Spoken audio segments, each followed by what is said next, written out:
The dark-haired girl barely opened her eyes when she saw the ceiling of the orphanage's attic.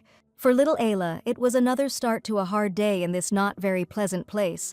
She took off her pajamas, which were at least in pretty decent condition, and changed into her worn-out everyday dress. She caught herself thinking that even though it was old, it was still wearable. Her day, as always, begins with preparing breakfast for all the children in this orphanage. Ayla was very tired of all this. She literally fell asleep on the go before they cooked in turns, but now this responsibility fell entirely on her fragile shoulders. If only she could eat her fill of what she had prepared herself, the girl thought sadly, yawning and thinking about her life, then maybe there wouldn't be such a strong sense of injustice. A menacing gray-haired man walked past and said something that sounded like a remark, asking if Ayla's portion was really that big, more than usual, but then told her to just sit down and eat. The girl began to look for a free place among the other children, who by this time were already sitting happily and talking to each other. She was able to find a place for herself, and also quickly finished her portion since it was small, but the feeling of hunger did not disappear. As Ayla was heading towards the exit, the same menacing man appeared on her path again and began to talk to her in a raised voice. He ordered her to go and clean up after the others, since she had already eaten. The girl could not argue with him because he was the director of this orphanage. She simply lowered her eyes sadly and agreed with him. Her next duty was to clean the dining room after breakfast, and this whole story has been her daily life ever since. At such moments she felt very sad and hurt. She remembered with trepidation the moments from the past when she was called Little Ayla. A year ago, the girl was in an accident in South Korea and woke up in this body. She soon realized that this place was the setting of a novella she had once read. She was afraid to be in this body, because she assumed what fate might await her. Now she was nothing more than an addition. Now her new name was Rita. She remembered the plot of the novel well, and fortunately, this story would only begin in 10 years. But what was the point of all this if she wasn't even the protagonist? While the girl was going about her usual business and duties, she was called out by a female voice, who addressed her as Black Hair. Rita recognized the voice. It was Lily. She didn't answer that girl, but only thought about what she needed this time. The girl, looking serious, said that our main character was being called to the principal's office. These words frightened the girl to some extent. She was surprised, because she had never been called to the principal before, and she didn't know why children were called there at all. Lily pounced on the poor Ayla for daring to ask her something. She screamed at her, "Who does this filthy black hair think she is?" And then Lily immediately hurried away from the room where Rita continued to stand. The girl was not shocked. She was used to this kind of behavior from the girl. She just thought, what kind of a bad character is she? Is it really impossible to treat all people normally? Rita approached the director's office, knocked quietly, and asked permission to enter. First she said that it was Rita, and then added, "Blackhead." The man opened the door. He was again in an angry state. As always when he saw the girl, she said that he would no longer tell her that she had no name, and again called her a black-haired girl. Rita wanted to object, even though it was pointless. She started to say that it was written that way in the documents, but he didn't even let the little girl finish speaking. He ordered her to shut up and go to the market for groceries. She asked the principal if it was not Lily's turn today, to which the principal again shouted that she had no right to argue, and added that Lily was buying new clothes today, so his decision was indisputable. He didn't stop shouting and added the phrase that the girl wasn't doing anything anyway. Rita's fists clenched from the injustice, but she couldn't say anything. She was offended to hear such words that she was doing nothing, although all the work in the shelter was hers. But whether in Korea or here, her situation has not changed at all. Injustice makes her furious, but she doesn't have the courage to run away. She just sits alone in her room every night and cries quietly so that no one can hear. After all, if she is caught escaping, she will definitely be locked in a warehouse for a week, and besides, all the people here avoid black-haired women. That is why, wherever Rita goes, she will not be welcome everywhere. It is very difficult to come up with something in such a situation. And now she has already arrived in the city to the market to buy food. In crowded places, the girl always wore a cloak with a hood to hide her dark hair. At the market, she looked around carefully. From all sides, the traders were shouting fresh fish, delicious pastries, and other things. Whoever had what, Rita decided to take a little walk, since the weather was good that day. But when she started to move forward, she suddenly stopped and narrowed her eyes, as if something was stopping her. She felt completely uncomfortable and painful walking in these tiny shoes. And suddenly someone shouted, "Oh look, it's that damn dark-haired girl." Someone finally noticed that a strand of dark hair was visible from under the hood. She heard how all the people were talking about her, and this was of course very unpleasant. She couldn't even buy vegetables in peace. People also said that this was a bad sign, and that from now on sales would not go well because of this girl. They believed that she only brought bad luck. She finally reached the vegetable stall she needed, greeted them sweetly, and said she had come to pick up some ingredients. The young man also smiled and asked why Rita had come to buy groceries again today, to which she replied that Lily was buying new clothes with the director today. The guy was a little confused by this. He said that it seemed to him that Rita needed new clothes more than Lily. The girl herself understood this perfectly well, but did not respond to it. The young man went to collect everything that was needed for the girl and treated her to something, saying that his wife had asked him to give the treat specifically to Rita. Mrs. Megan kept telling her husband about it. The girl was delighted, because such an attitude towards her is a great rarity, and this plum in the girl's hand simply shimmered in the sunlight. She started eating, and the merchant was worried whether Rita would be able to carry the package alone, because this time it turned out to be quite heavy. She replied that she could definitely handle it, and the man, stroking the girl on the head, added that if she wanted more plums, she shouldn't be shy about coming in, because he always had a treat for Rita. The walk took longer than the girl thought, and she began to speed up her pace so as not to be late to the shelter. She was very worried about being late, because the director's punishments were always very severe. She was in such a hurry that she did not notice the person in front of her. They collided, causing Rita to fall to the ground, and all the contents of the package were scattered all over the street. She quickly got to her feet and began to apologize for what had happened, but inside she was more afraid that now he would definitely be late. But what was the girl's surprise when the man she encountered began to help her collect food from the ground? She even froze from such a gesture and did not believe that someone on the street was helping someone like her, a girl with black hair. Having calmed down a little, she continued to sit on the ground and look at this young man, but he was also wearing a hood, which is why she could not see his face. Rita thanked him for his help, and he extended his hand to help her up. He asked where she lived, assuming that it was somewhere nearby, but the girl replied that she lived in the Risen orphanage, which was quite far from here. The young man was surprised by this, and the girl immediately added that it was time for her to go, otherwise she might get into trouble. After this conversation, the girl thanked him several more times for his help, as she was surprised by such an attitude. As she began to move away, walking towards the shelter, the young man stopped her. He asked the girl what her name was, to which she replied that her name was Rita, but she had no last name, just Rita. "Okay, Rita, be careful on the way back," he said in a mysterious voice, but continued to stand in place, not going anywhere. He looked after the girl, and when she was already far enough away, he said, "I will come for you soon, my daughter." Then he called out the name Kyle. Meanwhile, the man was already standing behind him. He told the second man that they had to go to the Risen shelter tomorrow. He clearly noticed something about this girl. Purple eyes, as well as incredible magical power emanated from the very essence of this little girl. He also said that it was not easy to find her, but he immediately realized that this girl was his lost daughter, to which Kyle replied that he would immediately make preparations. Torn clothes, shoes that didn't fit, calloused hands, a hunched-over, frightened figure. These thoughts haunted the Duke. It made him very angry that while he was trying so hard to find his lost daughter, she was being treated so badly, and it couldn't be left like that. "My beloved daughter, I will soon take you home," he said decisively and looked into the distance. When I got back to the shelter, Rita immediately went to bed, as she was very tired after the whole day. But as always, it was too much of a burden for a child. Sometimes she dreams of her past life, and then Rita often wakes up in tears. She dreams that a young couple is standing in front of her. They are thinking about the fact that the child is a little different from the photo. They say that the girl looks gloomy and come to the conclusion that she is unlikely to suit them. The director of the shelter says that she is completely useless. Moreover, she is almost always sullen. He clearly does not like this. He also says that no one will ever love her. And Rita thinks a lot.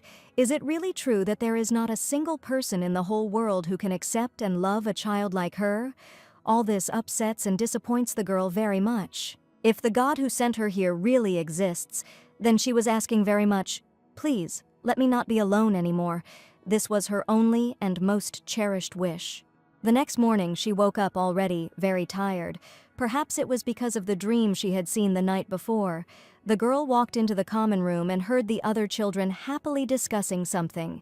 They talked about someone having to come and made various suggestions, but they didn't know who it would actually be. And suddenly the heroine is noticed by that same Lily, and she says with hostility that Rita is really going to meet and greet an aristocrat in such a terrible state. Rita was surprised that some aristocrat would come to visit them, and Lily confirmed that the director had given them this information.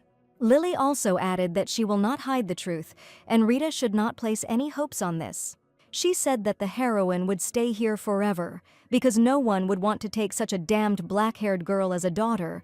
Such words, of course, as always, hurt the girl, but she tried to restrain her inner feelings and not show them outwardly. But nevertheless, the director's phrase about how no one would ever love her was constantly spinning in her head. Lily continued to mock. She told Rita not to worry because when she becomes a noblewoman, she will throw the poor girl a couple of coins. Of course, Rita didn't respond to Lily's barbs, but she thought that this was happening again. For the past few years, people have been coming to the shelter wanting to adopt a child, but each time she could only hide in the attic and watch, and it was all because of the black color of her hair.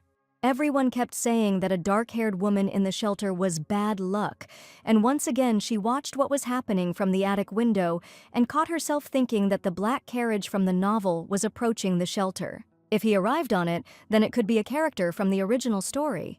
The director greeted the young man and said that they had been waiting for him for a long time. He responded by introducing himself as Fern and adding that he had written to the director yesterday and that the Count was in the carriage.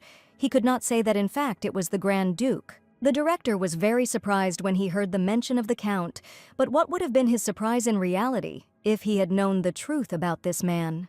The man thought to himself that he smelled of money, and the director had a good feeling about him, and now he turned out to be a count. The director thought that this was his lucky day. Fern asked him if all the children were present, looking at the happy and laughing girls and boys, to which the director confidently replied that all the children from the orphanage were present. And then, a moment later, the Grand Duke emerged from the carriage and, in a rougher and more serious voice, asked if the director was telling him the truth. There was some fear on his face, but he continued to stand his ground and insisted that all the children were there, arguing that they could not deceive the Count. If that is so, then what kind of child is sitting in the attic? The Duke asked, looking at the director with his cold and angry eyes. At that moment their eyes met. Rita and the Duke looked at each other for a while.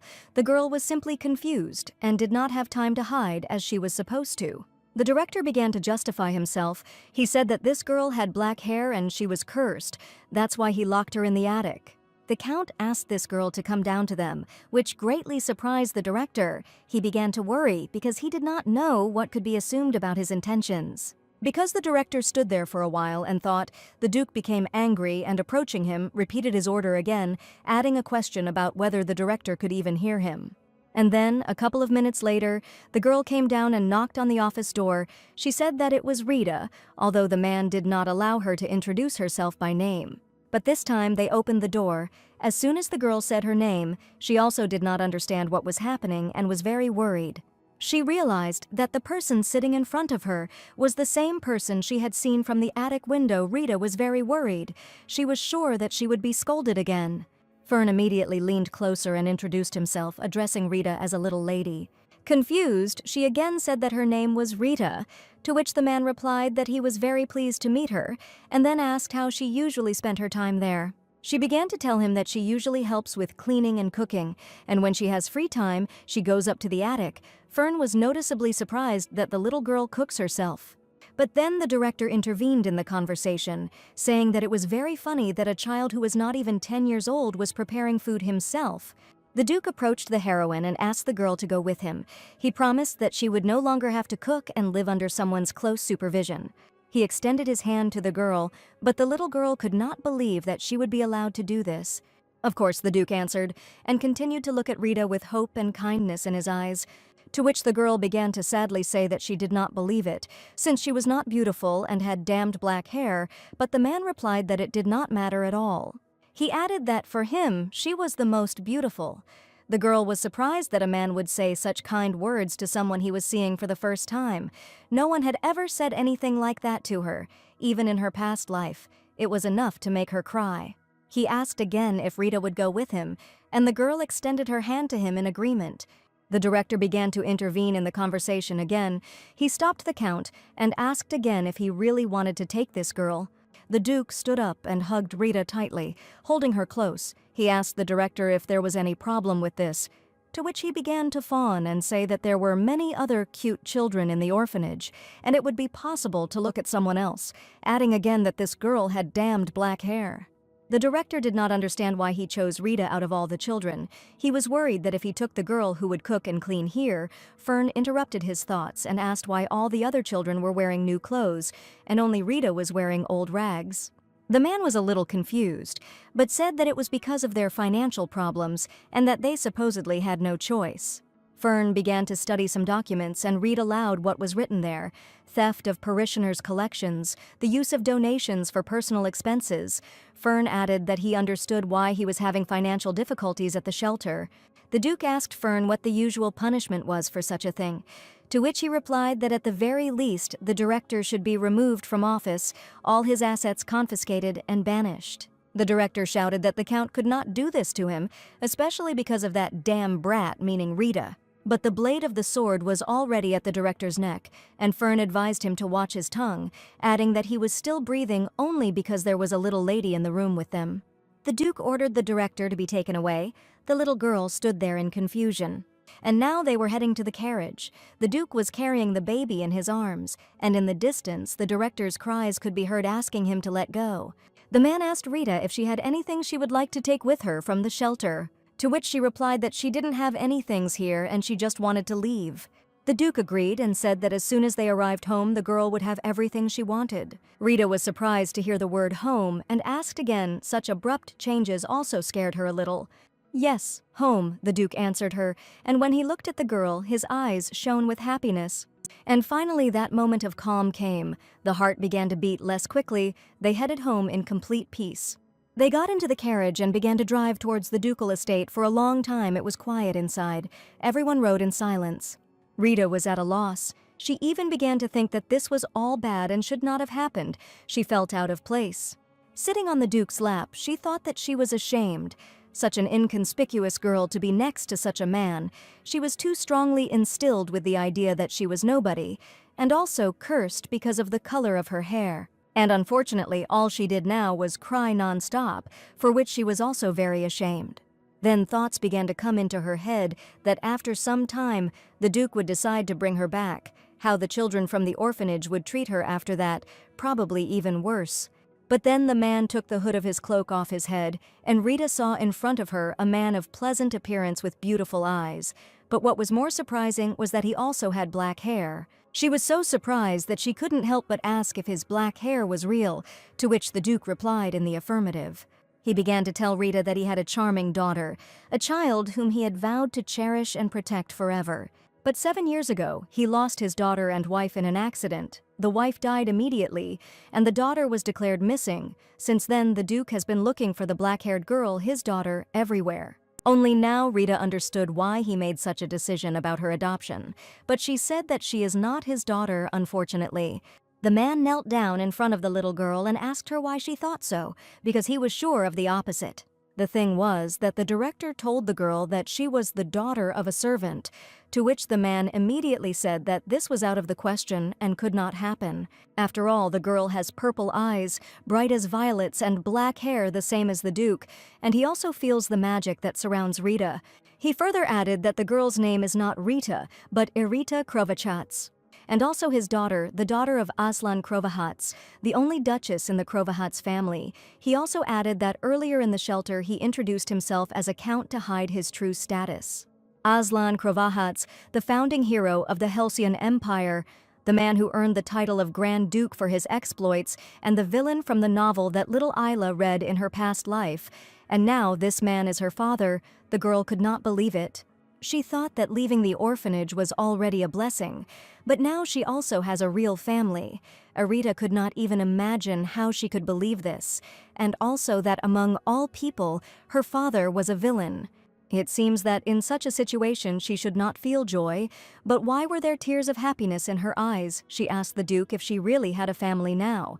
The Duke answered positively, and Arita thought that the tears were because she had a real family for the first time.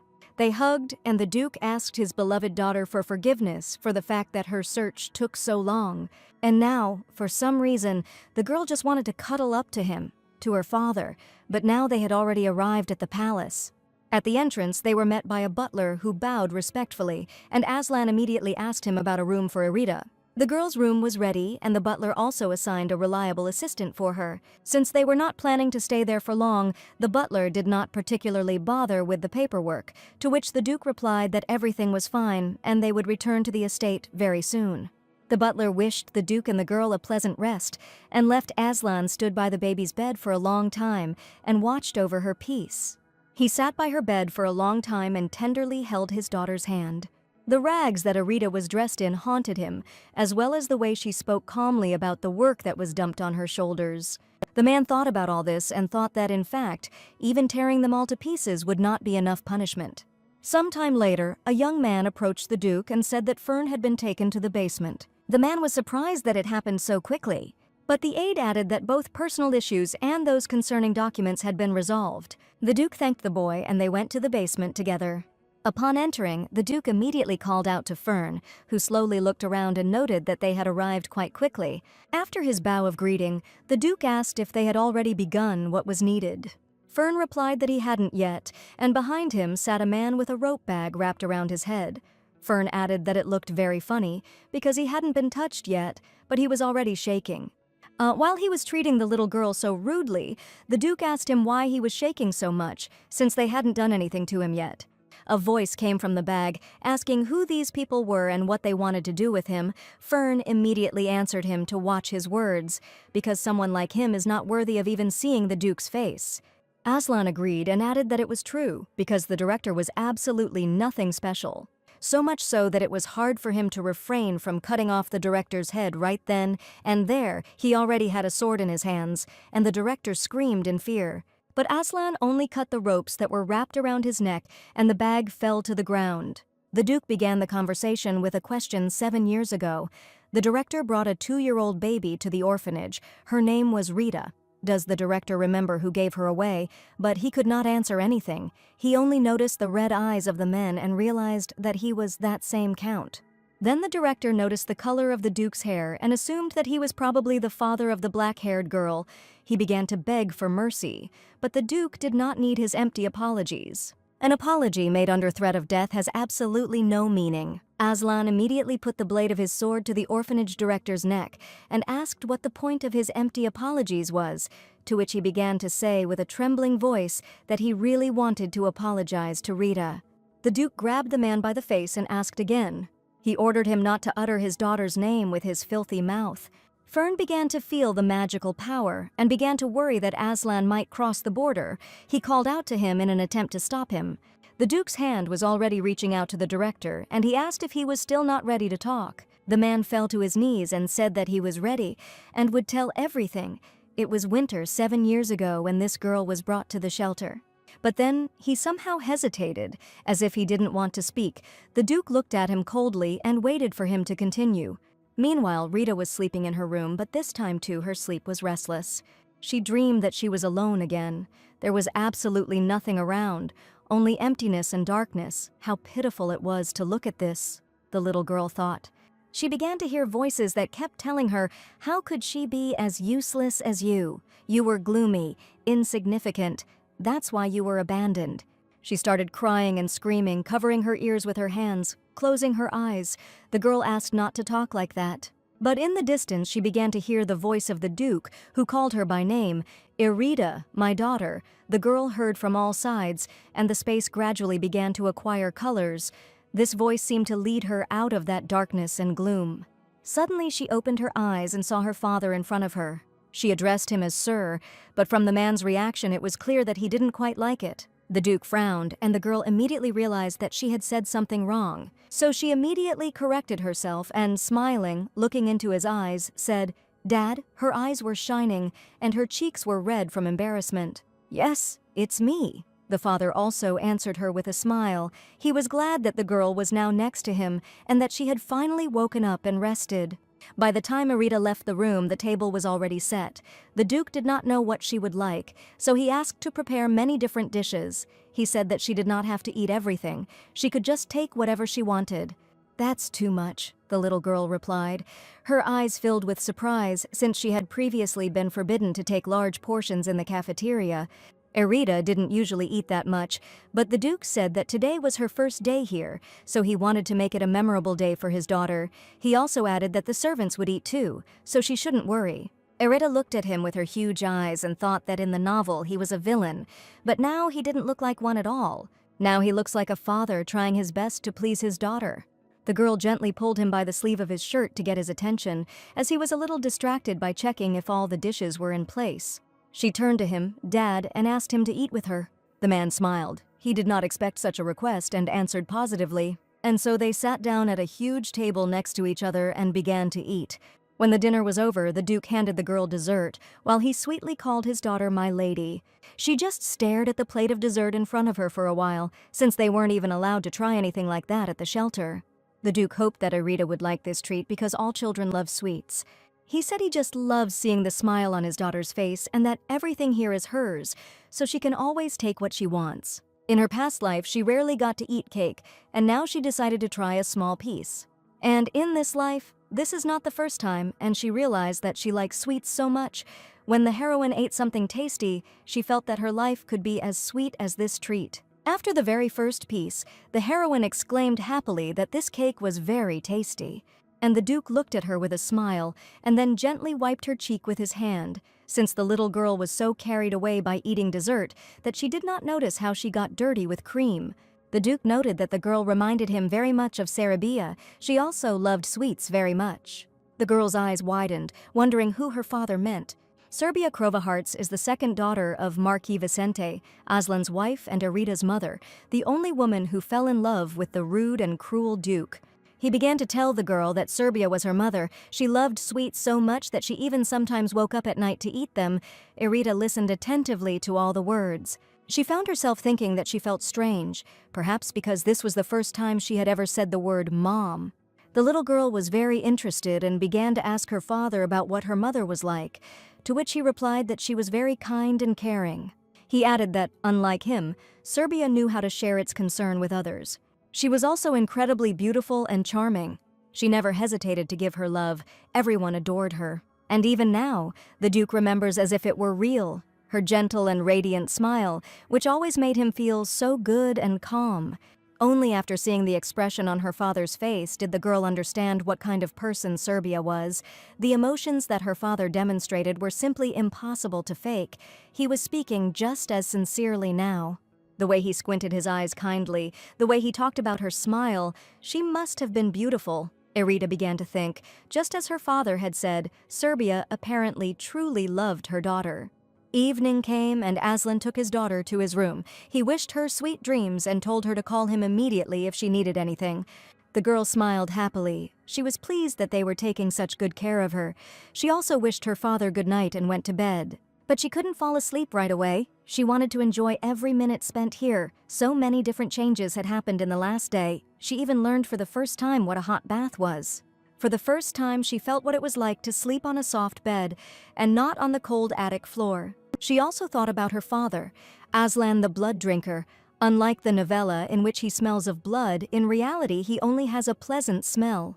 She wondered if something had happened that had changed him forever. Also, in the original story, there is another villain. Upon arriving at the duchy, she was supposed to meet her older brother. His name is Aylan, Erita's father told her. You may not remember him, but he was very interested in you. And now she even knows his name. Aylan Crovahearts. In the original story, he was the villain who died along with Aslan, and now the girl has taken over the body of the youngest daughter of this family. Erita continued to just lie there. She even looked at her hands to see if this was really not a dream. She thought that she was just a side character who didn't even appear in the novel, but it seems that she really is the lost daughter of the Crovahearts family. It sounds like something out of a soap opera, the little girl thought. A year ago, after she found herself in Erita's body, the girl felt so bad that she couldn't even walk. The worker locked her in a warehouse and the baby survived on bread and water alone. She only stayed alive because she had memories from her past life, but in the original story, Erita would have died. Perhaps the poet's father in that story became the villain. The little girl clenched her fists and began to convince herself that she had never been abandoned and that she had always been the favorite child in the family. She didn't know how she ended up being the hero of this story, but one thing is clear: her existence influenced the original plot. In this case, the girl made a firm decision that it was worth changing the plot even more. She wanted to make sure that her father and brother would find happiness in the future. The next morning, the maid exclaimed at how beautiful the little lady looked in her new dress. This dress really fit the little one perfectly, and the color matched the color of her eyes very nicely. The maid handed Arita another dress. She said that in her opinion this color would also look good. The girl happily replied that she would try it on soon too. But the maid did not stop offering different options. She wanted the little girl to try on all the most beautiful and expensive things. Arita even felt dizzy from such pressure, and she asked Mary to stop. The girl's father entered the room. He looked simply amazing. This green suit, embroidered with expensive stones, perfectly matched the black color of his hair. The girl immediately apologized to him for keeping him waiting. The Duke took the girl in his arms and kindly reminded her that he had asked her not to run here, as it was dangerous, but the girl only wanted to be next to him as quickly as possible. The man agreed and suggested they go. It seemed like the awkwardness between them was starting to fade, maybe because they had spent too much time together over the past few days. The Duke looked closely at the girl and asked her what she was thinking about. She made kitten eyes and said that she would be interested to know something. Arita asked when they could go to the estate. The Duke replied that he did not know the exact date and continued to drink tea intelligently, then added that they would go there whenever Arita wanted. This answer surprised the heroine a little, and at the same time made her happy that now she had the right to choose, and they were consulting with her. The Duke stood up and began to approach the girl. He said that even if she said that she wanted to go there today, then so it would be. To which the little girl replied that she would like to do it today. The Duke knelt down in front of her and asked if she was sure, since the duchy would be a completely new place for her. But she replied that everything was fine and she wouldn't worry anymore. And then she asked her father if he would be with her. "Of course," Aslan replied, "I will always be on your side," and both of their faces were covered in contented and kind smiles. But Arita asked them to stop by somewhere before leaving. She wanted to visit the merchants from whom she bought products at the market at that time. They were the only people who treated her well and always treated her to some delicious things. The woman said that she had heard the news that Arita had been adopted, but she was worried that something might go wrong. But the girl reassured her and said that everything was fine now, and also promised to visit them again a little later. But the woman was simply sincerely glad that everything was fine with Arita and that she was healthy, and she also asked how the girl was enjoying her new home and whether she liked it there. As they walked to the grocery store, the girl happily began to tell her father about these people. Uncle Philip and Aunt Megan were very kind to her, and they were not interested in her black hair. That's why the heroine wanted to say goodbye to them before they set off on their journey. The Duke realized that they were truly good people, in which case he supported his daughter and said that saying goodbye to them was the right decision. Philip and Megan wished the baby to remain as strong as she is and for everything to be well. When the girl finished saying goodbye, the man picked her up and suggested that they go. She smiled because she felt the warmth of her father's embrace, which had already become like family to her. The first year when the girl found herself in this body was really very difficult for her, but now she can finally be happy, at least a little. The Duke took his daughter by the hand and asked if she was ready, adding that they were leaving from the backyard. Arita wondered how long the journey would take. It seemed like the Grand Duchy was quite far from the capital. The man calmly asked the girl not to worry about the road. He added that Arita would go there with someone she already knew well. She was supposed to go with Fern, who was already waiting for them in the backyard. Coming closer, Fern said that everything was ready. It was difficult to prepare in such a short time, but he managed, to which Aslan replied that this is why he is his right hand. The girl began to hide behind her father. She was a little shy, but Fern, smiling, extended his hand to her and called her "my lady." Kneeling down in front of the heroine, he said that he could finally introduce himself. He said that his name was Fern Eilish, and he was the Grand Duke's chief assistant. The girl began to worry about him kneeling in front of her, and it being quite dirty here, to which he replied that this was an official performance, so it had to comply with the rules. He also noted that the little lady was very kind. When the man stood up, he told the girl that it was time for them to hit the road. The little girl asked where the carriage was, and the men looked at each other. The Duke extended his hands to the girl and said that he had forgotten to explain something. The thing is that they move using teleportation magic. If they went by carriage, it would take a whole month. Erita was surprised that it was possible to travel such distances using magic, to which the Duke replied that it was impossible for an ordinary magician. For Fern, however, it was quite possible, but only with a little help. It was necessary to put on a necklace that enhances magical power. He warned the girl that she might feel a little dizzy, but she should still keep her eyes closed. The Duke added that if she was scared, she should just squeeze his hand and he would always be by her side. Fern began to cast a spell in an unknown language, and the space plunged into some kind of whirlpool of blue energy. There was no choice, and it was necessary to close my eyes. And so they arrived. Fern understood that the baby might be a little surprised, especially since she felt the magic of teleportation for the first time. It was incredible they arrived so quickly. "Welcome home, Erita," said her father.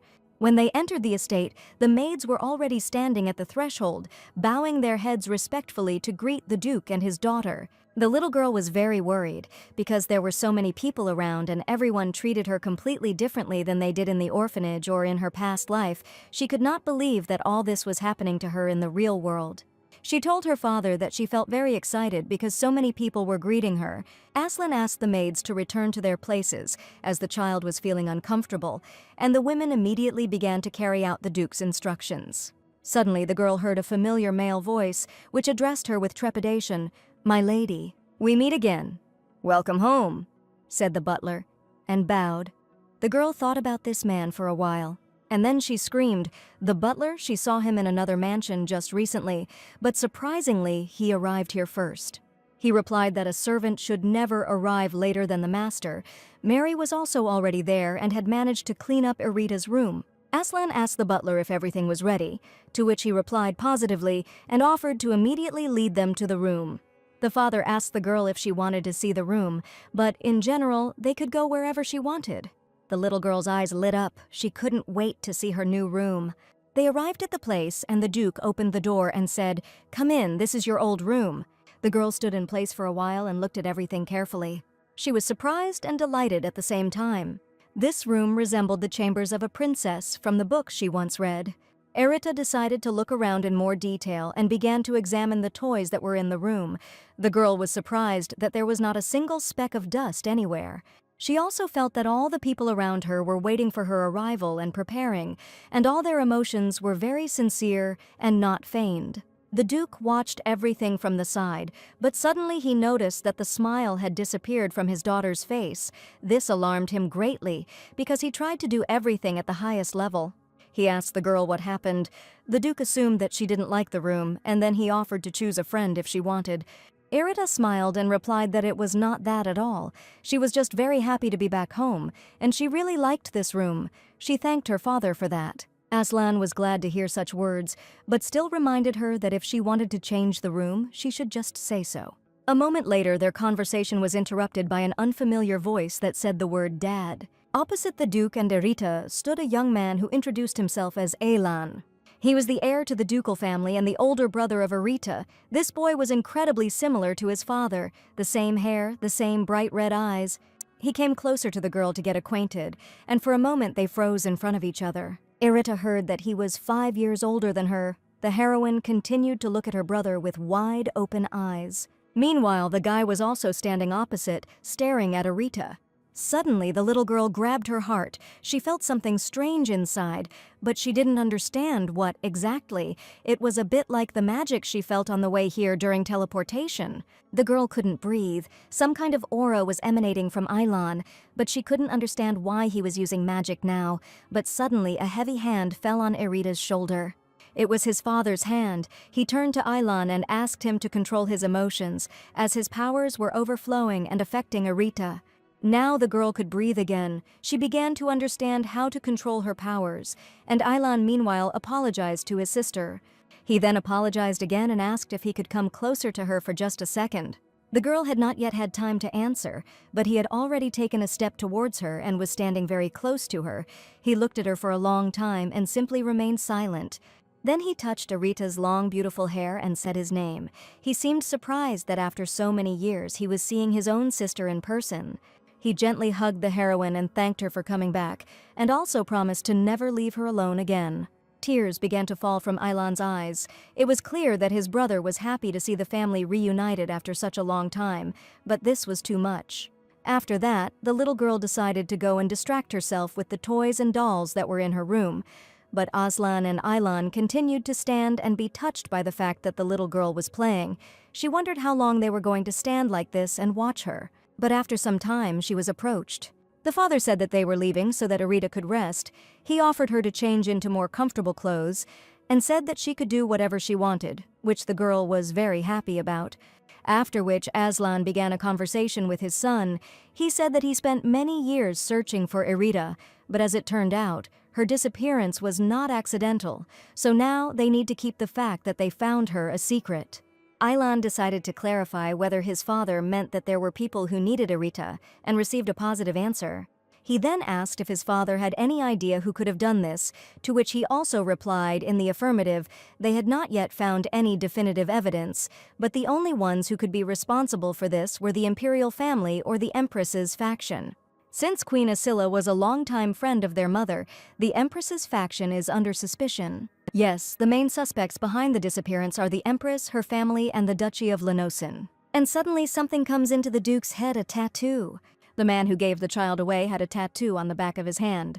It was a round tattoo in the shape of a flower. This design resembles the emblem of the Duchy of Lenosin, but there is still no exact evidence, but just sitting on your hands would not be the best option either. The Duke agreed and said that they could not allow this to happen.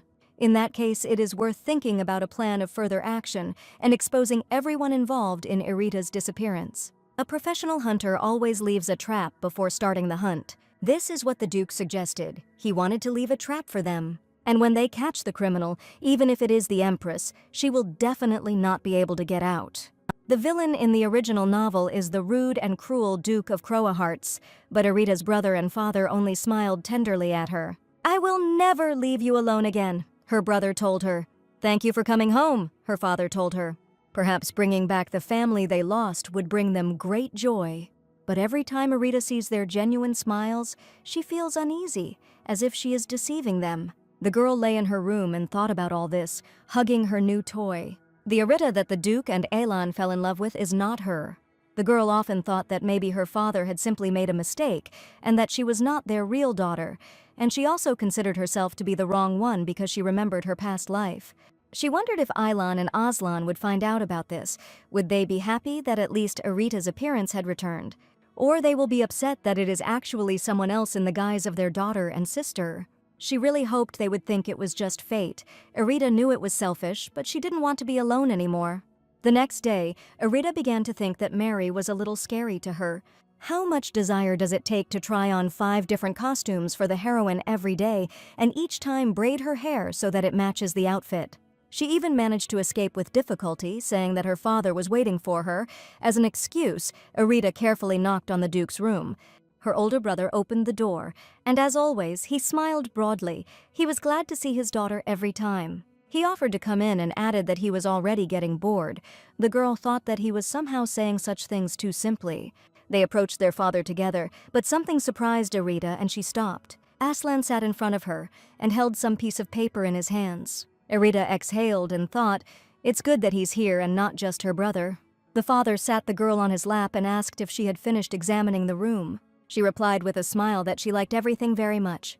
Then she thought that without thinking twice she had rushed sharply to her father, and only now thought that Aylan might not like it.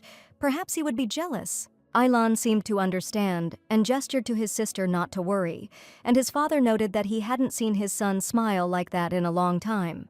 He asked Aylan if he really loved his sister, to which he received a confident affirmative answer. She was truly charming. Both her father and her brother often spoke about it. Everyone was delighted with the little girl. But then Aylan suggested that his father stop, as he noticed that his behavior was embarrassing Arita, and besides, they wanted to talk about something important. This began to worry the girl, because she could not imagine what important thing they wanted to talk to her about, and the Duke explained that for now he would like to keep the baby's return home a secret. Arita fell silent. She didn't know what to answer, and moreover, she didn't understand for what purpose and whether it was bad. But then Aslan added that in order to prevent possible danger, he asked his daughter to stay in the mansion for now, even if it would be somewhat inconvenient. She agreed with a smile, but in her mind she wondered if he even took her opinion into account on this matter. He made this decision for safety reasons, and after the conversation he thanked his daughter for her understanding. The Duke then suggested that they take a look at the mansion, but suddenly Fern entered the room. He held a huge stack of some papers in his hands, and opening the door with a sharp movement, he joyfully greeted the Duke. As he approached Crovaharts with the documents, he also noticed that the young lady and the gentleman were also there. The Duke did not immediately understand what Fern had brought him, to which he replied that these were all the documents that had accumulated during his absence, and he had sorted out those that would need to be filled out today. Aslan, a little confused, asked his daughter for forgiveness for not being able to show her the mansion. Fern also apologized to her, but the little girl replied that everything was fine. She also added that she might go see the mansion with her brother. Aylan was only happy with such words and said that he would be happy to show everything to Erita, and Fern wanted to join them. She gently extended her hand to her brother so as not to get lost, and he asked if she was upset that her father wouldn't be able to go for a walk with them today. "Of course not," Erita answered with a smile as always. They left, and Fern replied that the young master seemed to be in a great mood today, referring to the Duke's son. He also noticed that he began to smile much more often. He had only seen Aylan smile in front of Serbia, and now in front of Erita. That is why the Duke cannot forgive the one who took away the smile of his son and his daughter. Fern added that he has new information on this matter. The Empress's informant visited the orphanage, pretending to be a family member and coming to identify the director's body. The main question was whether there was any information left about Erita in the orphanage. According to the documents, the girl was adopted by a foreign nobleman. The Empress won't be able to find her even if she tries. This bunch of nobles will disappear into the sea along with the sinking ship on the way to their homeland. "Okay, what about that man?" asked the Duke, to which Fern replied that Kyle was on their tail and could catch them at any moment. They hid well for 7 years, Duke Crowaharts noted. He asked Kyle to drag that man here without harming a hair on his head. He wanted him to fully experience what the true wrath of Duke Aslan Bloodheart was like. Aylan and Erita were walking around the mansion, and the girl suddenly stopped at a large window. She was delighted with what she saw. It was the first time she had seen such a beautiful garden. She stood as if enchanted and simply admired this place. "When you were little, you really liked it here," Aylan said, and such words caused surprise on the girl's face. Then the brother began to tell the story of this garden. It turns out that the Duke made it especially for their mother. Serbia always wanted her own garden, but she had a hard time taking care of the plants, so Aslan did it for her. Now Erita remembered that the garden really was in the original story. The place where Aslan first showed his weaknesses just before his death. She now realized that it was the Garden of Serbia. Erita decided to push these thoughts away and not think about the bad events of the original story that hadn't even happened yet, when suddenly her brother called her name. He asked his sister if she wanted to go for a walk. Of course, the girl was only happy with such an offer. They approached the fountain, which also surprised the little girl. She even exclaimed, "What a huge fountain!" Then her attention quickly turned to the equally beautiful flowers that were everywhere there. She loved absolutely everything about this place.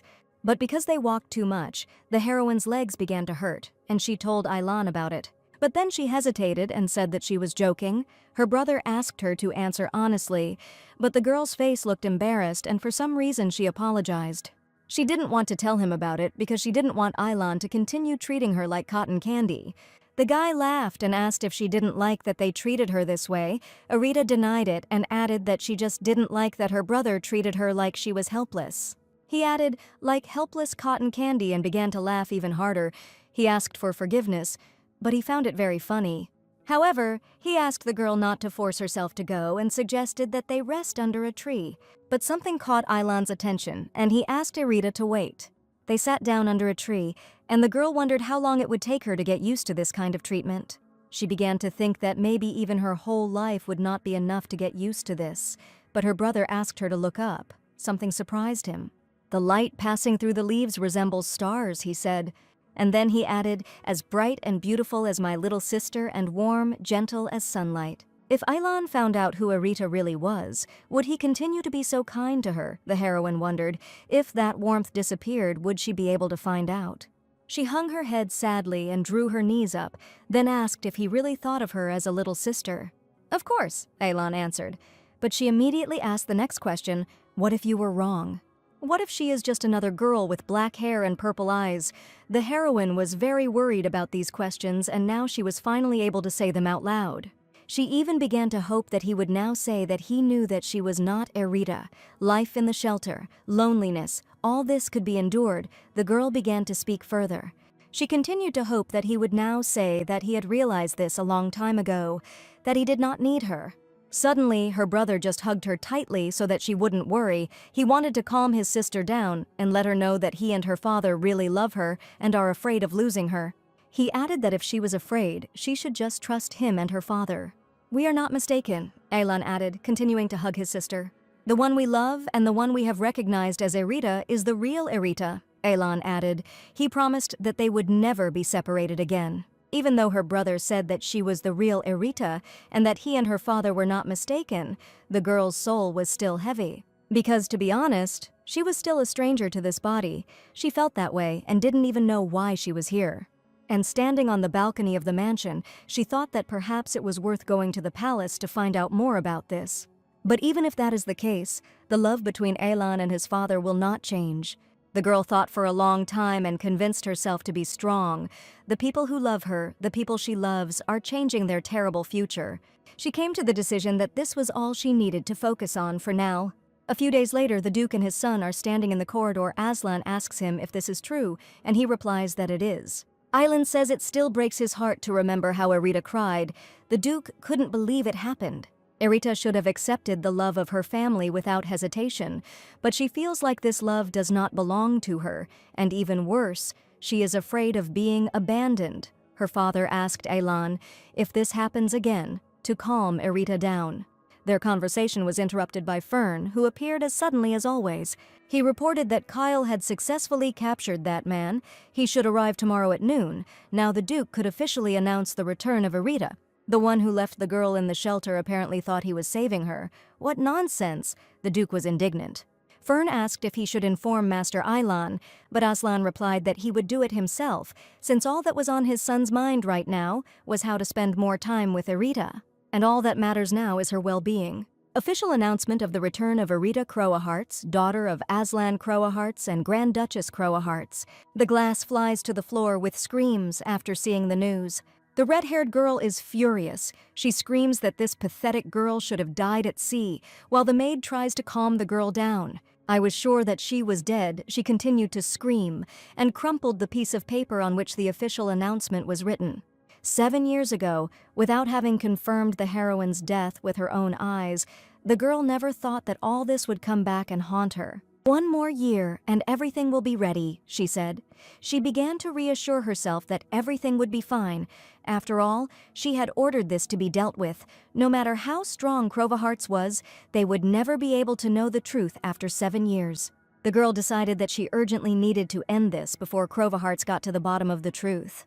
A year later, a blonde woman is lying on the bed. It is the Empress. Her health is very bad. Her son sits next to her and holds her hand, begging her not to die and not to leave him. It's been a year since the announcement of Erita's return, causing a stir in the capital. The girl didn't even know about it, since she didn't leave the mansion. Meanwhile, a lot had changed. She became closer to the people in the mansion and to her family. The heroine also began to take magic lessons from Fern. As Fern says, the girl is amazingly talented in magic, while her father looks significantly worried about this. But the heroine thinks that it will be useful for her. It means that she will now have another weapon for the future. Moreover, Fern turned out to be a very good teacher. Despite his slightly Spartan style, he really knows how to emphasize the key things. If he had been born in Korea, he would most likely have become a famous teacher, Erita thought. Thanks to this, learning is very fun. Who would have thought that studying would be a pleasure for the heroine? But the heroine's thoughts were interrupted by the maid, who said that she had been looking for her everywhere. Mary said that the master had asked to call her, and it seemed that he had some urgent matter, but Erita thought that they had breakfast together just a couple of hours ago. She had a bad feeling. The girl tried to come as quickly as possible. She saw her father, whose expression definitely did not please her. Erita had never seen her father with such a gloomy expression before, and she asked what the Duke wanted to tell her. Aslan informed that he would need to visit the palace. The fact was that the empress had died, Azila Villarida of the Marquisate of Valeria, empress and mother of the 23rd Emperor Gamrian. Irita immediately remembered that the empress was a character who did not die in the original story. She helped Kalyan become emperor and introduced him to the main female character. The fact that she is dead means that the future will be changed. The heroine immediately began to think that the possible reason for these changes was her existence. In the original story, Aslan did not find his daughter. The Duke interrupted her thoughts and asked if everything was okay, and also said that if she did not want to, she did not have to go and could stay in the mansion. But the little girl looked at him with her bright eyes and said that everything was okay, and she would go with him. She felt she had to go in person. The girl felt she needed to see it with her own eyes. The Duke said that tomorrow he needs to stop by the mansion in the capital and then he will head to the palace. Irita decided to see what was written in the original story.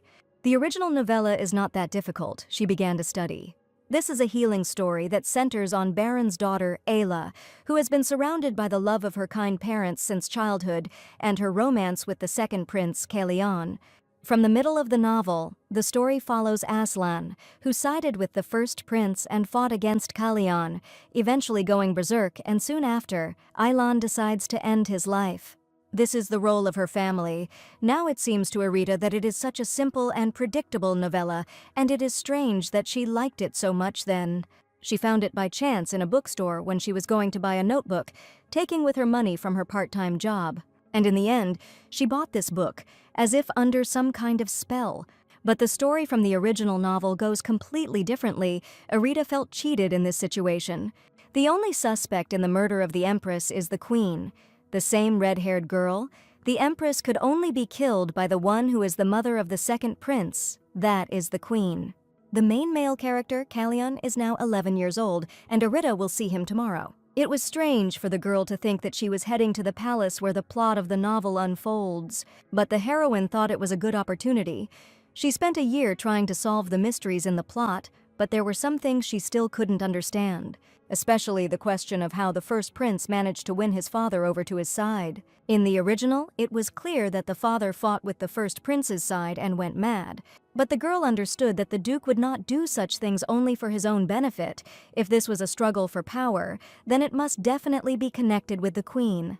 It is possible that this death was just the beginning, but now it is still worth waiting until tomorrow, because there are still 9 years before the beginning of the original story, and the only thing that happened during this time was the funeral ceremonies in the palace. But at least the heroine will be able to see the face of the one who is behind all this, and here comes the next day. Irita noticed something on her father's hand and asked what it was. He replied that it was a bracelet with a signal stone inside. He gave it to Irita and asked her to carry it with her. If she passed it on, the bracelet would give a signal. "It seems you were up late again yesterday," the Duke noted, adding that if anything happened he would come running immediately and asked not to worry. They agreed that they would go inside together. This is a temple of the sun god. As expected from the state religion of the empire, everything was decorated very elegantly. It is announced that Queen Aisha Renosan and the first prince of Thesis Ruin Elver are already here. Here they are. The heroine froze in anticipation of their approach. The way they wipe away their tears gives them the appearance of deep sadness. Irita thought that no one would believe that the relationship between the Empress and the Queen was bad. They came in, which means that Kalyan Ruin Elver will appear very soon. And so the second prince arrived. He did not inherit the golden hair, the symbol of the royal family. He was the main character, the story that Irita liked in her past life. The priest began to read a prayer. There was silence all around, and the one who lost his family due to the change in history suffered the most. But Irita noticed that he was pretending that everything was fine. He was clenching his fists so hard that his hands turned pale. No matter that he is a prince, it must be hard to remain calm after his mother's death. They say that the Empress died right before Kalyan's eyes.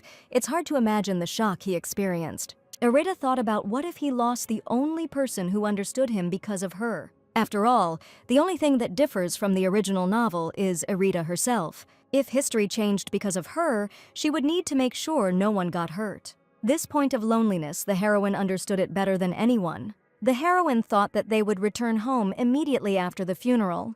But the Duke asked Aylan to look after his sister, and he himself said that he would return soon. Aslan went to meet the emperor, and the girl simply decided to wander around the court garden, but he was partially forced. She noticed that even the fountain was decorated with jewels. Aylan noticed the heroine's thoughtfulness and asked what she was thinking about. Suddenly, she asked an unexpected question. "How much will I get if I sell this fountain?" Aylan noted that she sometimes expresses very strange thoughts. The girl asked not to mock, but he continued this topic and said that if she liked this fountain, then they could buy the same one for their garden. But a man was already approaching them with a quick step, who called out to the young duke. He asked what happened, and the man said that he had something important to tell him. Aylan asked his sister to wait for him in the palace, to which she replied that she would just continue walking in the garden. Everything was fine. He was a little worried and asked again if it was okay if she was alone, but the girl repeated that everything was fine, reminding her that she had a bracelet that her father had given her. Aylan reminded her once again that if something happened, she should immediately call him and he would come running, and with that, they said goodbye. The heroine decided that she wanted to practice magic, and after moving away some distance, decided that this place was perfect. She began to cast some spells and remembered the exercises Fern had told her about in class. The efforts were clearly paying off. It had become much easier for Arita to control magic. Now it was time to take the next step. But suddenly she had to stop. She noticed that Kalyan was next to her, but what was he doing here? For a while, they just stood and looked at each other. The boy apparently didn't expect to see anyone here either. Arita was confused and didn't understand what to do. Maybe she should say hello, she thought. And when she opened her mouth to say hello, the boy put his finger to his lips, indicating that she should say nothing and be quiet. In the distance, the heroine heard voices that were clearly looking for the prince. She assumed that he wanted to hide from everyone, but accidentally stumbled upon her. Kalyan apologized and asked to be quieter. But suddenly the guys heard steps approaching them. Apparently people heard that they were talking here. The voice continued to repeat questioningly, "Your Highness, are you here?" But the boys sat silently. Arita decided that there was no choice and that Kalyan needed help. She hid them with the help of magic, and in an instant they seemed to evaporate into thin air. They continued to remain silent, despite the fact that they were not visible, and the man who was looking for the boy thought that he imagined it. He began to leave. The guys sat in silence for a while, just in case, so as not to attract unnecessary attention to themselves. Arita explained that they had to hurry, which is why they were too close under the dome. Kalyan began to speak in a whisper, but Arita said that he could speak as usual. No one would see or hear them. Her father and Fern told Arita not to use magic outside the home, but this time was an exception. She just didn't want Kalyan to get hurt because of her again. They looked around to make sure there was no one nearby. The boy thanked the heroine. He said that thanks to her he was not caught, and added that he did not know that the young lady could do magic. He offered the girl his help. Arita extended her hand to him and asked him not to tell anyone that she had used magic. He already understood that the heroine could get into trouble if someone found out, so he promised to keep quiet. The heroine froze for a moment, looking at him, his silver hair, each hair sparkling in the moonlight.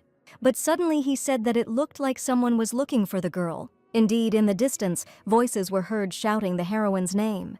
They were about to leave, but Arita suddenly stopped Kalyan and handed him her bracelet, which she had made herself. She didn't know yet if it was superstition, but this bracelet brought good luck to Arita. The boy took it in his hands and grinned a little. She wished the prince to stay away from trouble, because he had no one else on his side. The girl with black hair, the young lady Crovahearts, Kalyan heard that she lived for a long time without even knowing that she had a family. Despite all the trials she has gone through, she still smiles like that. He also wished Arita to be happy and smiled, holding her lucky bracelet in his hand. Having reached the house, she went out onto the balcony and sighed heavily. She thought about everything that had happened recently. The funeral of the Empress is something that did not happen in the original story. And now Arita accidentally stumbled upon the main male character in the garden. She put her head in her hands and thought that today was more like some kind of chaos. The whole day was out of the framework of the original novel. She remembered her words that she said to the boy as she said goodbye, "You need to find your happiness, Your Highness." This was the icing on the cake. How could she blurt out something like that? The heroine was worried that he probably thought she was talking some kind of nonsense. In the original story, Kalyan was an enemy of her family. He was responsible for the death of Arita's father and brother, but now everything has changed. Perhaps she will even be able to lure Kalyan to her side. If Erita succeeds, she will be able to change the fate of her family and save the lives of her father and brother. But suddenly, the girl began to feel ill. She felt very dizzy, and everything around her went dark. Some voices began to be heard in her head, which insisted that the Grand Duke was not who he seemed, and Erita grabbed her head from such surprise. There must be a reason why the Duke sided with my brother. Maybe it was magic. Maybe it was a curse, the voice in her head continued to say. Erita couldn't stand it anymore. It was the first time she had encountered something like this, so out of fear and lack of strength she fell to the floor and waited for it all to end. She couldn't understand why these visions and this silver hair that she accidentally saw in front of her suddenly appeared. She realized that it was definitely Kalion. Perhaps Erita simply saw something from the untold past of the original story. Kalion in her vision spoke as if he knew her father very well, as a man loyal to those he trusted. The heroine began to think that maybe her father supported Kalion at first, and then for some reason went over to the side of the first prince. Perhaps the first prince and empress had put some pressure on him, and now when Erita thought about it, she began to hear the word curse. Maybe the father will be cursed, but ordinary magic does not work on him. Since he is a master of the sword, the girl did not know why she had such a vision, but it is definitely worth thinking about. She decided that the only person she could ask about the curse was Fern, so she went to him at the crack of dawn, and the man, as always, greeted the girl with a smile. He already thought that something had happened if Erita wanted to see him so early. Fern asked why Erita had suddenly become interested in curses. The girl simply smiled. She couldn't think of what to answer him. She herself realized that running to him at dawn and starting asking questions really looked suspicious. She had to come up with an excuse quickly. She said that she just wanted to know about potential dangers, but the man asked the young lady not to worry, since if anything happened, he would always be there. But Erita stood her ground and repeated the question of what he knew about curses, especially those that could work on a swordmaster. Fern was a little embarrassed to hear such a question, and then asked if His Majesty had done anything to offend the girl. 8 years later, regarding that question, it is very difficult to curse a swordmaster. In fact, curses are closer to folklore than to real magic. If Erita is looking for a spell strong enough to curse the swordmaster, then it would be better to use black magic. Erita wrote down all the information related to this in her notebook over the course of several years.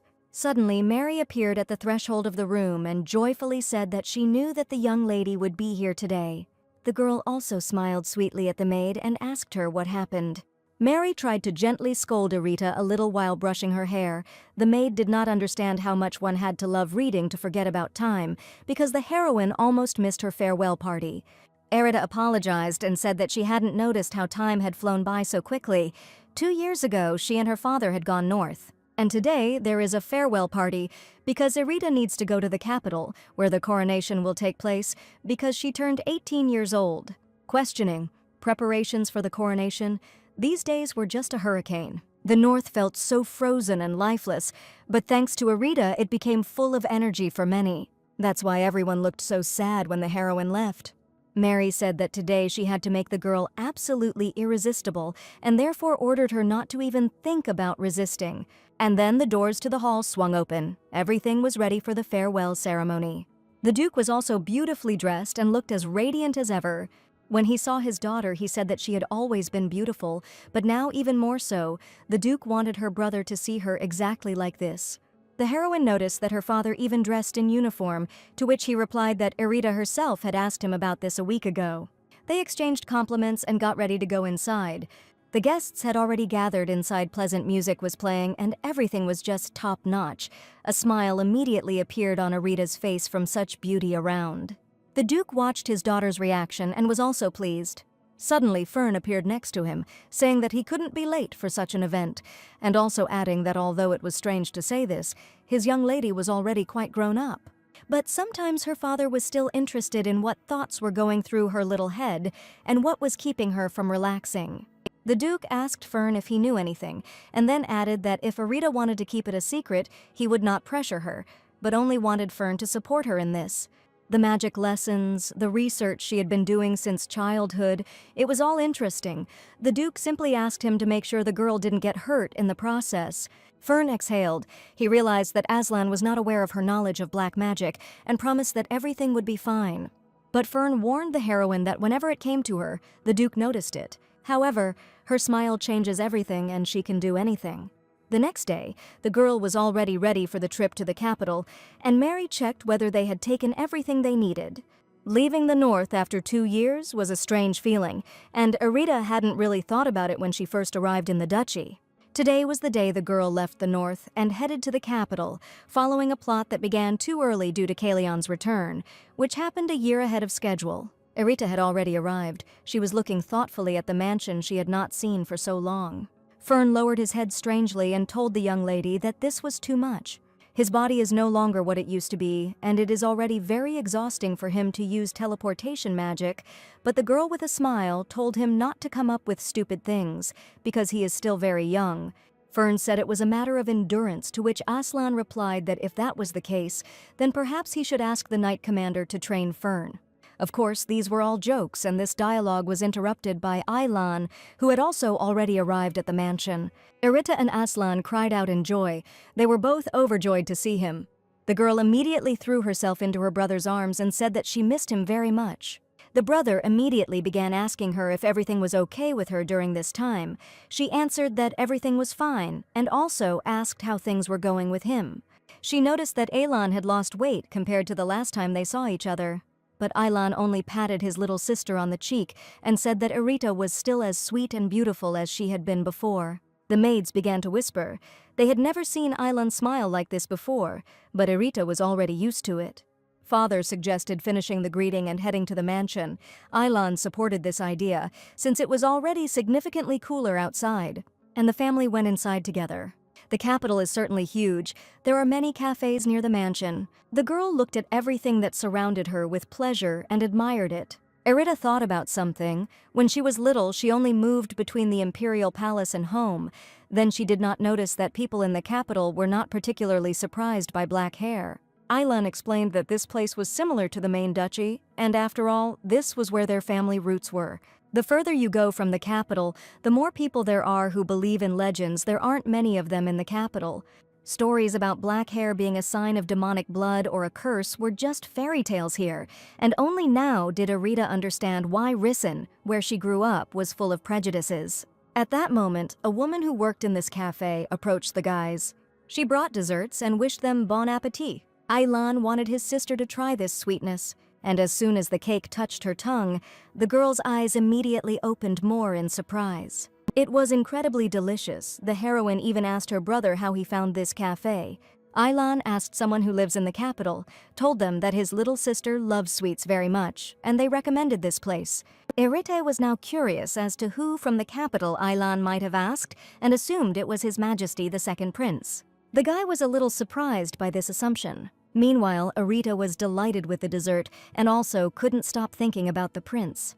Aylan asked how the girl knew him and added that they met by chance. But Arita didn't understand. What's the difference between meeting by chance and being close? In the original story, Aylan and Kalion were enemies, and Kalion left the capital to go to war 4 years ago. Aylan arrived in the capital 2 years ago. It was unclear when they met. Kalion returned last month. The time of his return is already different from the original story, so it is no longer possible. She still asked her brother how they met, to which he replied that he would tell her later. There were some reasons for this. Arita understood that if she pressed too much, it would be suspicious. Aylan promised to tell her everything later, and the girl took him at his word. A wind picked up outside and blew the girl's hat off her head. It was a hat that her father had given her. It would be a shame to lose it forever. But suddenly she noticed her hat in the hands of an unfamiliar man, who caught it and was heading towards Arita. He handed the missing item to the girl, and she thanked him for his help. The young man was wearing a hood, and his eyes were covered by his silver hair. Because of this, the heroine could not see his face at all. The stranger said that it looked like someone was waiting for the girl, and she should hurry. Arita was a little confused by this situation, and began to simply turn around. And at that moment, that stranger simply disappeared, and the heroine was left standing alone in the square.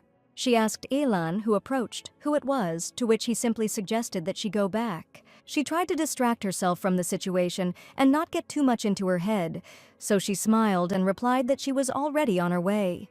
But the image of this unknown person still swirled in her thoughts. Was he really in such a hurry, the girl wondered. Meanwhile, that young man stood around the corner and watched the guys. Ailan and Irita sit opposite each other in silence for a while. The girl was happy that, thanks to her brother, she was able to buy a birthday present for her father and really hoped that he would like it. But suddenly, her thoughts were interrupted by Ailan, calling the girl by name. He handed her some kind of box, the thing that Ailan had bought when they went to buy a present for Dad. It was something he ordered. When Ailan picked this up, he said he would pick up the rest later. Irita asked if her brother was going to open it and see what was inside. She was also interested, but he said that it was time to go. Ailan also added that everything was fine, and he trusted Caden's skills, to which he said that he felt awkward when he was praised. They said goodbye, and Aiden said they would see each other next time. Irita remembered that the man's name was Caden, and it seemed that her brother knew him quite well. She asked if this was not a gift that her brother had bought for their father, to which he replied that he had bought another gift for his father, and this one was for her, and asked him to open it quickly. He wanted to give a gift for the new year, but something had changed. Now Irita remembered that her brother was supposed to come to the north 2 months ago, but he couldn't. Something happened. When the girl opened the box, she saw a beautiful necklace and earrings inside. They were exactly the same color as her eyes. Bright purple. The girl exclaimed that she liked it very much, and Ailan was pleased to hear it. He added that this was a belated congratulation on coming of age. She got out successfully, thought Irita, standing in the center of the square. She changed her hair color with magic, so she didn't have to worry about getting sideways glances. Mary was worried that they hadn't even finished yesterday's sightseeing, but she had some things to see too, and she promised to be back before dinner. The girl thought for a moment about where it would be best to start her investigation. Since she didn't know when the original story would begin, she had to collect as many references to black magic as possible. Irita headed to the library. She hadn't been able to find much information, so she didn't have much hope. But since this was the capital, there might be something useful here. 3 years ago, black magic was banned in the Empire, after which most information about black magic was lost.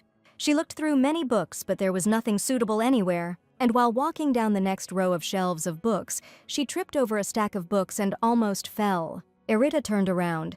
It was strange that some of the books were lying on the floor. Maybe it was not just like that. The girl sank to the floor and decided to study in more detail what kind of books these were. And what she saw pleasantly surprised her. She couldn't believe her eyes. It really was a book about black magic. The price of black magic is the soul of the caster, but after many years of searching, black magicians have found a way to avoid self-sacrifice. This method involves sacrificing the soul of a child, and the most effective victim is a still living child under 100 days old, but the heroine already knew this. And there is one more fact that is not mentioned here. If a black magician does not make sacrifices regularly, he will lose his power, so black magicians obsessed with power kidnap children as sacrifices, which leads to the deaths of hundreds of thousands of children. The official number of victims is very high, and the real one is probably even higher, so black magic was banned. In addition, after the ban on black magic, the Empire declared a hunt for black magicians, but they could not find all of them, because they are indistinguishable from ordinary people.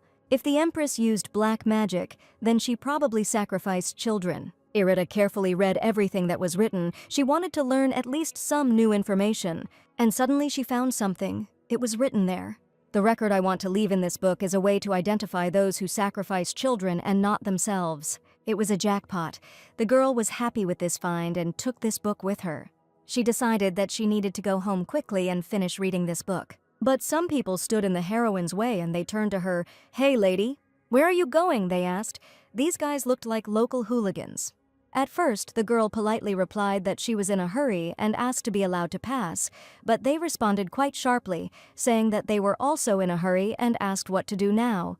They also said that she needed to go somewhere quickly with them, and this all started to anger Irita. She snapped her fingers and everything around was engulfed in bright flames. The guys screamed, and even one of them fell to the ground in fear. They started screaming that it was a magician. "Well, now let me through," the heroine asked with a smile on her face. They didn't answer and started running away from her as far as possible, only shouting after her that they were very sorry. Apparently this was instead of an apology. She finally exhaled and said that they were lucky. But as soon as the girl was about to go further, she heard a voice behind her that said that she had amazing abilities. She turned around and saw in front of her a familiar man in a black cloak. It was the same guy who helped her not to lose her hat, but who is he? She asked who the young man was, to which he apologized for frightening her and removed his hood. He replied that he was just a passing, peaceful night. He added that he thought the girl was in trouble and wanted to help, but apparently he didn't have time, since she sorted it out herself. But Arita couldn't shake the feeling that she had seen him somewhere before, and the guy just stood and looked at her. Then he approached the heroine and asked a strange question: did she like his face? The girl did not lose her head and asked if he really was a knight, as he had said earlier, to which he replied that it was true and that he simply walked from place to place, and that he had been in the capital for a little less than a month. Arita said that she hadn't been to the capital for a long time either. She asked where the knight had been before coming here. He had mostly been in the border areas because the monsters had been rampaging for several years now. The knight asked why Arita was in the capital, calling her a mage. She was a little confused, but then reassured herself that he still didn't know who she was. "I was in the north and came to the capital with my family," the girl answered him. The knight had also been to the north. He came there 4 years ago. He remembers that it was hard to live there. Arita assumed that he suffered because of monsters 4 years ago. But she decided to end this dialogue and said that she would go already so that her family would not worry. At parting, they told each other that they were glad to meet each other and said goodbye. He also added that the next time they saw each other, the girl could call him by his name, Leon. She was a little surprised that he was talking about some next time, but he immediately added, "if fate permits," and smiled sweetly. Arita was a little taken aback by this. Why does she have this feeling that she knows this person? And at parting, she said that if they ever met again, then she would also tell him her name. She said goodbye to the knight once again and began to leave. He also bowed respectfully as a sign of farewell and added that he would look forward to their next meeting. At home, the girl immediately began to study that very book from the library. To create an artifact that recognizes black magicians, certain materials are needed. Once they are ready, the work of high-level magicians is required. The girl didn't understand how they came up with this method. It was too complicated. She started reading about what materials were needed to create the artifact. This is a diamond, considered to be expensive among precious stones. To seal the magic, not any size will do. That is, people without money will not be able to do this. She began to think whether it is worth believing this book at all. But in any case, I decided to just read it for now. For personal purposes, this is more than enough. All this time, Arita tried to change the fate of her family. She used knowledge of the original story, and also the achievements of the main female character, Ayla. She acquired several profitable businesses and 2 talented people in this world. With this level of preparation, it will be much easier to help Kalyan. Of course, it would be good if Kalyan became a crowned prince without any problems. But if the emperor appoints Kalyan as crown prince, the first prince's faction will not sit idly by. In preparation, Erit needed to find evidence that the Empress used black magic, which is why she stole Ayla's achievements. The girl hoped that she would understand. The heroine thought that if she sent this letter, she would prepare everything. To finish it in less than a month, it would take some effort, and Arita decided to work hard from tomorrow. Soon, Mary approached the room with a question as to why the heroine had called her. The girl handed her a letter and asked her to deliver it to the Legrasse Merchant Guild tomorrow. And after that, she simply plopped down on the bed, exhausted because she was very tired that day. There was too much to do to change her family's fate. If the original story had more details, Arita wouldn't have been in so much trouble. She really wanted to know why her family sided with the first prince. The girl felt sorry for Ayla, but she had no choice if she wanted to save both herself and her family. After all, this world is meant for Ayla. It shouldn't be a big problem. Besides, the original story is already destroyed. The Empress died 8 years ago, and Kalyan also returned to the capital a year earlier. 2 large-scale events have already gone wrong. As per the plot, if this is not a catastrophe, then what is it? Thought Arita, lying in bed before going to sleep. In any case, the heroine still has the task of helping Kalyan, so she asked not to be offended by her too much. In the morning, a question was asked whether Arita thought it would be better to call the merchants home. The girl replied that everything was fine. She was going to get out and get some fresh air anyway. She asked Mary if the family came looking for her to say that Arita was in the square. The maid asked her not to linger, to which the girl promised to be careful and left. And thoughts continued to spin in her head about what she still had to do. She thought that if she invited the person she was going to meet into her house, it would be a big problem if someone noticed. This would immediately show that she had connections with the Legrasse Merchant Guild. This place never changes, the heroine thought, arriving at the place. There was a man sitting at the table rummaging through documents and papers. The heroine quietly approached him so as not to scare him and shouted, "Surprise!" She asked the man if he was still obsessed with cleanliness. The man's name was Jurgen. He replied that he was not obsessed with cleanliness, he just liked it when things were in their places. Jurgen also asked that next time she at least say that she was going to come, to which Arita replied that she had sent him a letter. And she added that Mary had sent it in the morning and it should probably arrive very soon. Jurgen Casey is a descendant of impoverished nobles, has an exceptional talent for trade, has some connections, and is now the head of the Merchants Guild. He is one of those who was kidnapped by Arita from Ayla in the original story. With the help of Ayla, Jurgen created his own trade guild, and this guild became the most famous in the empire. He was definitely needed by Arita to get money. The girl knows very little about the future, so she will not be able to organize such a guild on her own. 4 years ago, the heroine approached him and proposed a partnership. Of course, at first he wasn't particularly happy, but now they've been together for 4 years. The girl notes that he was a cutie back then, and she herself was probably too emotional, which is why it happened. "By the way, where is Tyne?" Arita asked him, to which he replied that he needed to go somewhere for a short while, said that it would take about a week, so he should be here today or tomorrow. Suddenly someone came in to see them, and the girl turned around in surprise. It was a young guy. He immediately named the girl's name, also with surprise. It was Tyne. Arita approached him to ask how he was doing. Tyne is a beastman rescued by Ayla, another character that Arita stole from her. Now the wolf leads all the beastmen in the country, and Tyne is the heir of this wolf. The girl first met Tyne 4 years ago, just like Jurgen at a fighting tournament. There were a lot of people in the hall, and the host on stage announced that today, as always, it would definitely be fun. Arita, like the others, hid her face behind a mask and had a hood on her head. These people looked like they had a title and money. At least he could easily escape if his identity was revealed. They were hiding their faces behind these masks. This arena was a place of entertainment for rich people. Arita considered them disgusting bastards. And those who fought against the beasts and monsters were the beastmen.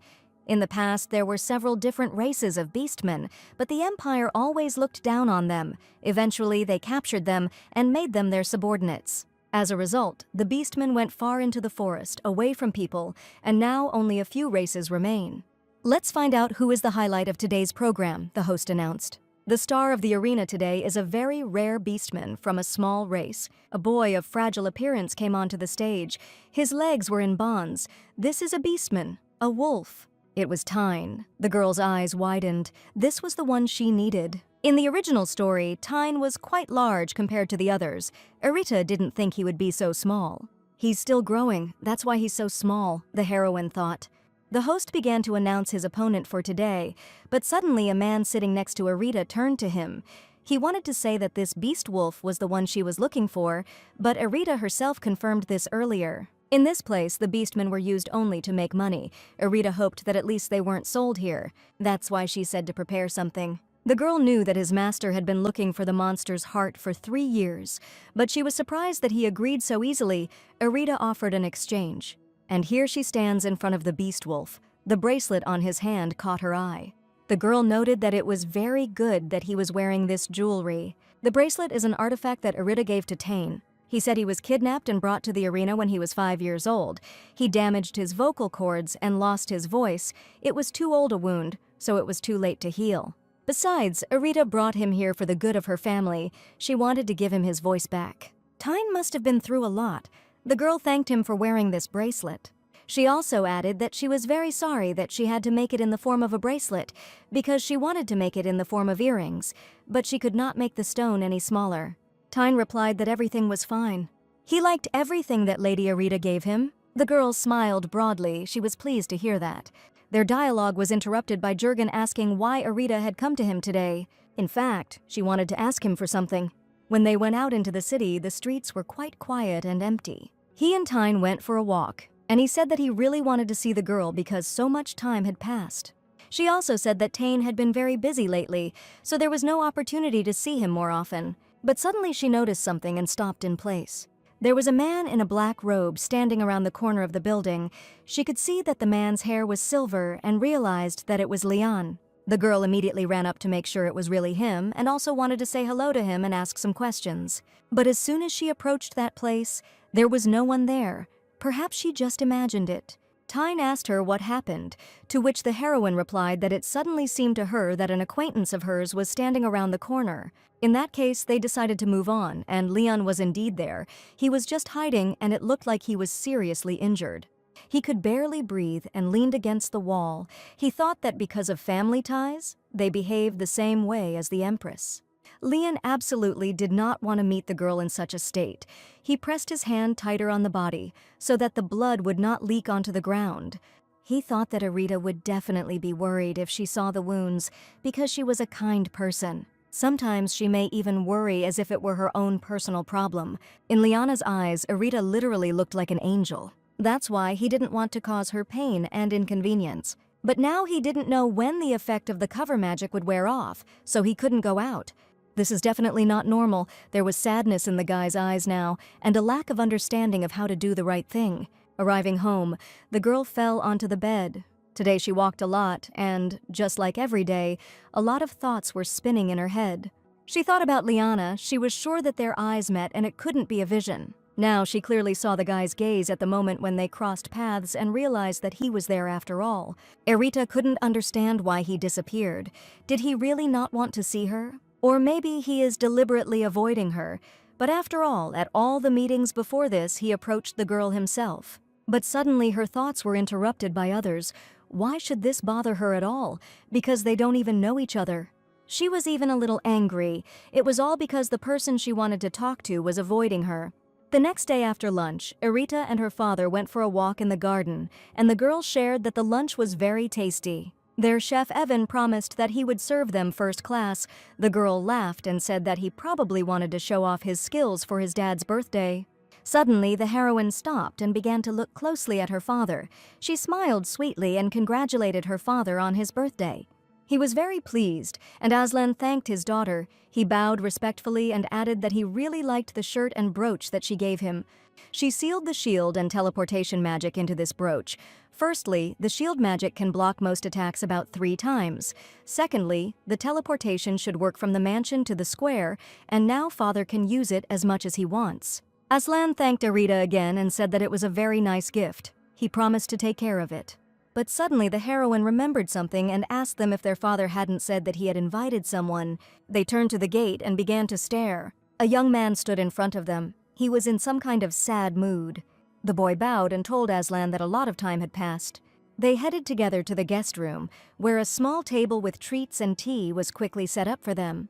The atmosphere was certainly not pleasant, and Arita thought that if she had known about this earlier, she would have simply gone to her room. After she carefully examined the young man in front of her, it began to seem to her that his face was familiar. The guy noticed the heroine's long and intent gaze, and he even felt awkward, and their eyes even crossed. The guy started fiddling with his fingers, and it seemed like he wanted to ask something. He addressed the girl by name, which surprised her. She didn't understand how he knew her. He just couldn't start a conversation. He just started with the word I and immediately fell silent. Apparently, the guy was afraid to say something. Then he just covered his face with his hand and seemed to be very upset. Arita didn't understand if he was really crying and began to worry that she had said something rude. Aslan decided to start and said that he was still the same crybaby. Arita was probably shocked by this, after which the guy asked for forgiveness and said that tears were flowing from his eyes. The Duke asked him to introduce himself, saying that he thought he was ready. He asked Arita for forgiveness, assuming that she was ashamed of him and his behavior, but the girl replied that everything was fine. The young man bowed respectfully and said that his name was Seon. Seon Vincente Randa. The heroine immediately realized that he was from the Duchy of Vincente. Arita was quite surprised by this, as he added that her mother was his older sister. Seon and Arita sat in the carriage opposite each other and were silent. The girl just looked out the window and didn't understand how she came to this. Seon Vincente is Serbia's younger brother. Arita had never heard of this name before. There was no such character in the original novel. Aslan apologized for not telling his daughter in advance. He hadn't seen Seon in so long that it was unclear whether he would come at all. But Arita tried to smooth things over and said that everything was fine. She was just a little surprised. After all, 14 years had passed, but new thoughts began to appear in her head. But the girl is still not sure how to address the Duke. Aslan thought for a moment and decided to suggest something in this case. Arita accepted her father's offer, but she still didn't know what to say now. He offered to accompany Seiun, and while she was there, she could take a look at the capital. They were silent for quite a long time, but Seon's face no longer looked as sad as before. Suddenly, he apologized unexpectedly, which scared the girl a little. He apologized for not rejecting the Duke's offer. He just wanted to get to know Arita better, but didn't think it could burden her. He also added that she would also need time to prepare. She understood that Dad made this proposal so that Seon could agree. In comparison to this, she treated her father rudely. Arita said that she was very sorry and that she just didn't think, but Seon immediately began asking her not to apologize, saying that that was not what he meant at all. Arita's hand suddenly appeared in front of the young man's face, and she began a conversation. "Will you come and visit me 3 more times?" Arita asked him in a slightly rude tone, holding her hand with 3 fingers in front of him. The girl had never seen the other members of her family and thought that her whole interaction seemed awkward. She asked if Seon would give her more time to get to know him. She added that after they met 3 more times, she would be able to call him uncle. Tears of joy appeared in his eyes, and he thanked the girl. After seeing Seon off, Arita sat in the cafe. As expected, the desserts in this place are the best. But suddenly, she noticed something strange out of the corner of her eye and turned around. There was a young man standing outside the window, waving his hand sweetly at her in greeting. Now they were sitting together in a cafe at the same table, and Arita shared that she had not expected to see him here. To which the young man replied that he was looking forward to meeting the heroine, and he constantly addressed her with the word magician. She changed and immediately remembered that meeting when she couldn't catch up with him. Apparently that time it wasn't Leon around the corner, the girl thought. Since that man was clearly unwell or injured, and Leon now looks like he's completely fine. He reminded Arita that last time he asked her for something and asked if she remembered it. Indeed, she remembered, last time she didn't tell the guy her name. She looked down and wondered if that was what he meant. Then the girl asked if she could call him Sir Leon. The guy replied that she could call him whatever she wanted, and was glad that she had not forgotten about the request. But how could she forget? Meeting Leon is the most unusual part of Arita's daily life. She didn't even think that she would meet him again, but now she said her name without hesitation, Arita, to which Leon complimented her, saying that the name was very beautiful. She decided to return the compliment by his name, but noticed a slight confusion on her interlocutor's face. After such an expression on his face, the girl herself was confused and did not know what to say next. She thought that perhaps he did not like his own name. The girl decided to change the subject and asked him why this particular place. He replied that he had been here often before and loved this cafe, but today he was here for the first time since returning to the capital. He added that his mother really liked the desserts served here. Arita wanted to ask him something, but she couldn't get into the mood. She nervously fingered the edge of her cup. And then he said, "Thank you to your mother for the opportunity we have to meet again." After these words, Leon smiled and said that she was right, and that he really should thank his mother for meeting them here today. He reached out to Arita and gently took her wrist. Leon carefully asked about the girl's plans, whether she was free after the cafe. With a trembling voice, he asked if he could steal her time. This question immediately caused a slight blush to appear on the girl's cheeks, and her heart began to beat so fast that it became scary. "Our meeting? It must be fate," said the young man as they walked.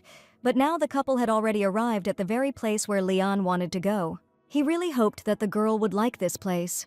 She was truly surprised by what she saw. From here you can see the entire capital, and Leon wanted to show Arita this particular place. The girl thanked him for such a beautiful view. But suddenly something else caught the heroine's attention. It was a rather old tree with a thick trunk. Leon said that he heard that it had stood here for more than 300 years. Such information surprised Arita. He also added that there was a story related to this and asked if she wanted to hear this story. Leon heard this story from his mother, so he doesn't know for sure if it's true or not. He looked up to the very top of this huge tree.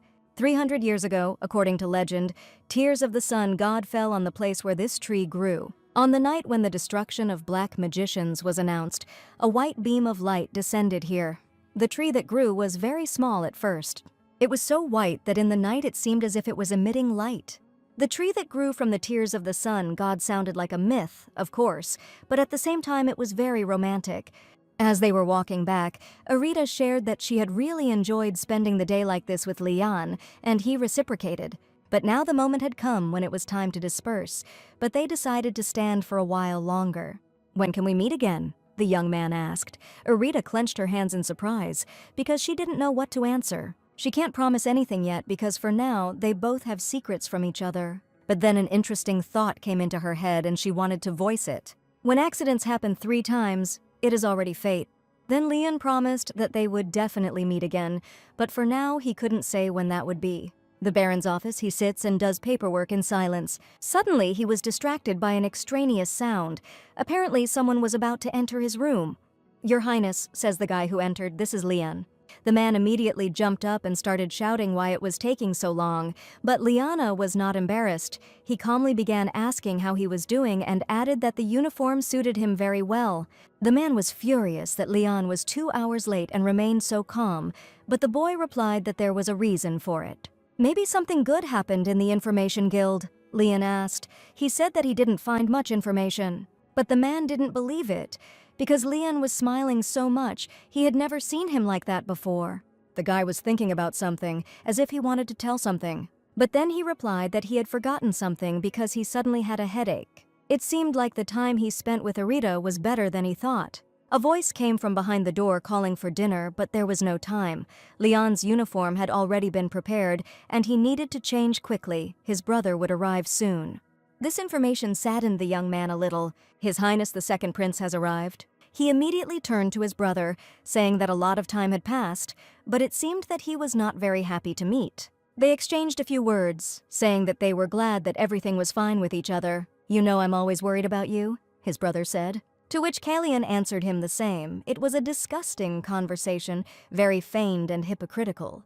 Meanwhile, Irita was sitting in her room and was very busy with some painstaking work. One wrong move, and it could all be over. She couldn't let all her efforts just go to waste, so she was very focused. The diamonds needed to create the artifact were given to her by Jurgen, but he gave them to her with a little indignation and a question about what the girl was going to do with so many of them. But it will be difficult to put 5 layers of magic on such a small stone. Even though diamonds are strong, Irita still needs to be very careful. Suddenly, the stone lit up, and the heroine jumped slightly in place from surprise and joy. The next 4th layer has also been created. Now there is only 1 left. She didn't want to overdo it, so she decided to stop for today and leave this work. Suddenly, Mary entered the room and said that she had brought snacks. Irita was happy about this because she was on a break right now, and the maid said that the Duke had bought these treats just on the way. This made the girl even happier, because these were the same desserts from Irita's favorite cafe in the capital. While she was enjoying the delicious food, she thought that Leon also said that this was his favorite cafe and that he liked their desserts. Just think, Leon treated her as if nothing had happened, the heroine thought in her head. And while she was eating, it occurred to her that he was definitely the man in the alley, but it was unclear why he ran away. Irita decided that she needed to ask him about that meeting. Mary noticed that the girl's expression had somehow changed to sadness and asked if maybe she didn't like the treats.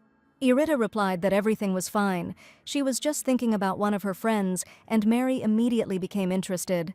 Irita began to describe the situation as if she had nothing to do with it. She said that this friend of hers had met someone a couple of times.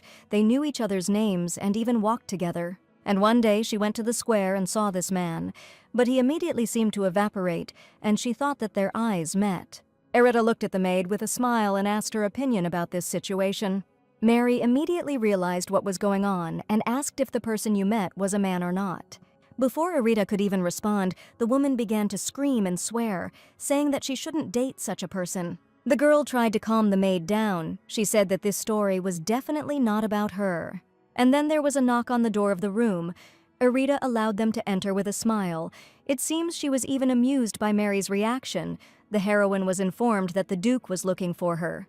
When she entered her father's office, he handed her a letter and said that it was from the Marquise. And he added that he asked the Duke to deliver it personally to Irita. He also said that he really liked the gifts from the girl, but she met with Seon 2 more times after his last visit. One time Seon came himself, and another time Irita visited him, and when she went to see him, she gave him a scarf with her embroidery. She knew he would like a homemade gift better. She was happy with the response. It was a great choice. But the Duke also brought a gift from Seon for Irita. The heroine was surprised and immediately began to unpack to see what was inside. Her eyes widened even more when she saw that inside this beautiful box were such beautiful earrings. They must be terribly expensive. She immediately showed her father what was inside and began to praise such a gift. The Duke was sorry that Seon could not see her reaction, but nevertheless, he was glad in any situation when his daughter smiled. Erita decided that she needed to hurry up and write him back immediately to thank him for such beauty. The blonde was walking quickly somewhere and was mentally angry and calling Kaleon all sorts of unkind words. He was heading to his mother for a serious talk. They sat down at a table in a beautiful garden to have a cup of tea before talking. Thesis, the woman called him by name, and he sat opposite in a terrible mood. His mother informed him that it looked like His Majesty would announce the next crowned prince at the upcoming ball, and Thesis's eyes widened. But according to imperial history, the announcement of the crowned prince must take place on the day of the foundation. The queen looked menacingly at her son and said only one word to him, "Prince." Thesis sadly lowered his head, and beads of sweat began to flow down his face. He also noted to her with one word, "Forgive." She understood perfectly well that the emperor would not allow her beloved son to take the throne so easily, but she knew one thing, that he had to be there, and she promised that she would provide him with this place. She reached out her hand to his face to hug him and told him not to worry about anything, because he was her beloved son, but for some reason he tried to distance himself from her. Her face looked very sinister at that moment, and she promised that Asila's son would never take his place. "Yes, I understand." Thesis answered sadly again and lowered his head. He had nothing else to answer, and he also couldn't contradict his mother. Finally finished, Erita happily held in her hands the artifact she had made herself. It took some work. She was worried that she wouldn't make it in time for the ball, but not only did she manage to finish on time, but Jurgen also made such a beautiful watch out of it. In 3 days, the original story will begin. The heroine was very anxious inside because of this, but she was ready. Considering how distorted the circumstances are now, the continuation will probably be completely unpredictable. Erita had prepared everything so carefully, but she didn't understand why she was so nervous. The girl hoped that everything she had prepared would be useful. Mary said that the festival would start today. Erita was still standing on the balcony. She wanted to put all her thoughts together and calm down. And in the evening, she decided to go out and get some fresh air. The festival was bigger than she expected, and there were a lot of people. The girl decided to move away a little to watch the fireworks, and she also needed to hide her hair color so as not to stand out from the crowd. The boys running past her accidentally touched her. They were in a great hurry to get closer to the fireworks so that they wouldn't take up space. And because the heroine lost her balance because of this, she hit her face into some passerby, who immediately asked her if everything was okay. Raising her head, the girl immediately recognized Leon. Just think, the girl had disguised herself. She didn't understand how he could recognize her, especially in such a crowd. The guy's answer was not long in coming. He recognized the girl by her eyes. There was silence between them for a while. The girl was embarrassed by such words and by the next meeting in general. Meanwhile, the fireworks had already started, and Erita immediately turned around to look at this beauty. Everyone around was delighted and silently enjoyed it. But Erita seemed to have an idea, and she turned to Sir Leon and asked him if he thought it would be enough. She just snapped her fingers and the fireworks increased tenfold. The entire sky lit up with bright colors. People around couldn't believe their eyes. They asked each other if they could see it and shared their opinion that this year everything was much cooler than before. Leon noted that Erita was still kind and dropped his head in embarrassment at his own words. Nothing had changed since that day. He held in his hand that same bracelet, the lucky bracelet she had given to Kaleon when they first met. Then she said that maybe it was superstition, but if he had this bracelet, it would definitely bring good luck. And now they were just standing next to each other and enjoying the view. The heroine didn't even realize that she had known this man for quite a long time. He couldn't delay any longer, and today he wanted to tell the girl everything. He had to reveal his true identity. He turned to Erita, saying that today he had to tell her something. Such words greatly surprised the girl. He hesitated for a long time and didn't know how to present it correctly. But suddenly passers-by and everyone who was at the festival began to whisper and talk to each other, pronouncing the name of Erita. They said that somewhere here there was Lady Crova Hearts. The girl said that she was mistaken for someone else, and they immediately decided to run away from sight. But Erita suddenly stopped him. She noticed something. The girl said that he dropped something and rushed to pick it up, but in fact it was a bracelet by which she would immediately understand everything herself. The guy's face immediately changed. He was scared because he wanted to tell her everything himself and didn't know how she would take this information now. This bracelet was now in Arita's hand. Suddenly she would get angry that Kalyan deceived her, posing as another person.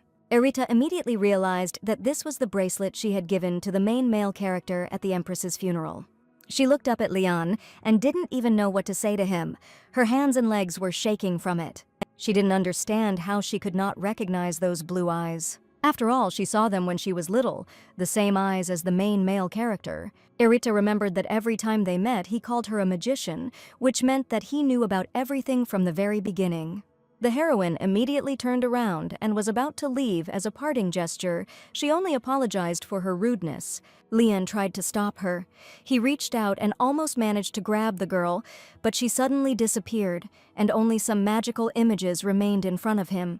He stood in the middle of the street for a while and tried to digest everything that had happened in his head. The guy was very hurt and offended that everything had turned out exactly this way. He punched the wall with all his might. He regretted it and didn't want this outcome. After all, he himself planned to tell this today. The truth is that he is Kalyan Ruin Elver and they have already met. He even had a dialogue prepared in his head for this. He wanted to say something like, "Forgive me for hiding my identity all this time." Now he thought that the heroine would not forgive him for this deception. He had the opportunity to tell the truth, but he could not force himself. If only he knew that everything would turn out like this, he would have told me later. Kalyan consoled himself that everything was fine, and he would still have a chance in 3 days. He had to explain everything to Arita. The next day, Arita sat at the table and had breakfast, but she was thinking about only one thing. Lian turned out to be Kalyan. She fingered his bracelet, or rather her lucky bracelet. She didn't expect to meet him again. Kalyan knew from the very beginning who Arita was, but if it weren't for the bracelet, she wouldn't have been able to recognize him. The girl didn't understand why he needed to hide his identity and specifically get to know her. Maybe he wanted to get some information from Arita, but they didn't really talk about it. In any case, the girl was very upset. You can't deceive people like that. Arita thought he was a good person, but she tried to push thoughts about this man away from her. They weren't even close, so she should stop feeling betrayed. But to put it into words, Lian was just a pleasant conversationalist, and she also knew that he was hiding something. She decided that the next time they saw each other, she would act as if it was their first meeting. That should work. And so the day of the ball arrived. The weather outside was pleasant and sunny, and the whole castle was bathed in the rays of the sun. Arita was already ready. The dress fit her perfectly, but she was a little worried that she had overdone it with her look. Suddenly, she heard a familiar voice that said that when she was born, she was so tiny. She saw her father in front of her, a smile shining on his face, because his daughter looked so beautiful, and he himself was not bad. He added again that Arita had grown so much, and he was so proud of her. Aylan was already waiting for them at the entrance, and Aslan suggested that they all go into the hall together. Now, all 3 of them were standing on the threshold and getting ready to enter. From the moment Arita crossed the threshold, it seemed like the prologue of the original story began. The girl held her father's arm tightly. It made her feel calmer. And as soon as the original story begins, Ayla will also come. By the will of fate, she will meet Kalyan. And these 2 will fall in love with each other. Arita knew she couldn't lose control and make a mistake. She definitely needed to keep a cool head. And before entering, her father asked her not to forget that Aylan and he were always nearby and would always be on her side. The heroine was very grateful to her family for such words and for their constant support. Thanks to the 2 of them, she was truly happy. And no matter what happened, she also promised to always protect the 2 of them. They entered the hall where they were already introduced. Duke Aslan Crowahearts of the Duchy of Crowahearts, Sir Aylan Crowahearts and Grand Duchess Crowahearts. They stopped as people immediately started approaching them and greeting them. Among them was Ceylan, whom they did not expect to see. He noted that this was probably not Arita's first public appearance, so he had to come and help. He asked the girl if she was very worried, to which she replied that everything was fine and that she thought she would be more worried. But in reality, she was worried for other reasons that she couldn't voice yet. She needs to use the artifact to find out what kind of black magic the Empress used, but to use it on the Empress, she needs to be at least 5 steps away from her. We need to get closer to her. There is less than a week left and Arita will not have another chance to be alone with her except at this banquet. The girl heard that they were beginning to introduce the next guests, the most noble luminary of the empire, Her Majesty Empress Aisha Renison and His Majesty Thesis Ruin Elver, First Prince. They have arrived. This announcement made our heroine tense up considerably. The Empress and Thesis, she began to feel scared. For the past 8 years, faces that cannot be forgotten have been ordered to raise their heads. The Empress began her speech. But then he entered the hall, His Highness the Second Prince, Kalian Ruin Elver. Of course, Arita simply couldn't help but direct her gaze at him. It really was him, Kalian, or as was more usual, Sir Leon, but they simply missed each other and both pretended not to know each other. The dancing began. The men began to invite the ladies. Everything looked very beautiful and solemn. Arita turned to her brother and offered to take care of her. Of course he wouldn't refuse his sister. Ailan bowed and extended his hand. It was an invitation to dance. Irite felt much calmer this way because she had a loved one next to her. During the dance, he noted that his sister began to dance much better, and it was all thanks to Ailan, who sometimes worked with her. But even while dancing, Arita could not tear her eyes away from Kalian. However, his expression was so cold, now he seemed to her like a completely different person. But the Kalian that the heroine knew was a gentle and kind man. These thoughts simply did not give the heroine any peace, but she must remember that now her mission is different. But she still continued to think that maybe this was his true essence, maybe the Kalian she knew was just a mask. Arita tried to pretend that she didn't care about him, but it wasn't that easy. Ailan, of course, noticed the girl's thoughtfulness and asked her what was the matter. But she couldn't answer her brother this time. But she noticed that her father was literally drilling them with his menacing gaze and jokingly said that Ailan's back was probably hot. The guy laughed and replied that he was like a villain who kidnapped the princess, but as soon as he won the duel, Arita asked if he was going to take on everything again like last time. Being responsible for his sister's debut in society was not such a bad price to pay, he replied. In the middle of the evening, the girl went out onto the balcony to get some fresh air, and she also needed to think about some thoughts. She danced only 3 times and already felt so tired. After all, she danced Seon. Dancing is also a kind of work. Arita looked into the distance and thought that the masquerade was supposed to take place in 3 days. If she wants to secretly approach the Empress, this is the best moment. This is the day when the most people will gather in the palace. The mask would hide her face, but what to do with her hair, Arita thought. Using magic was too dangerous. Someone might see her using it.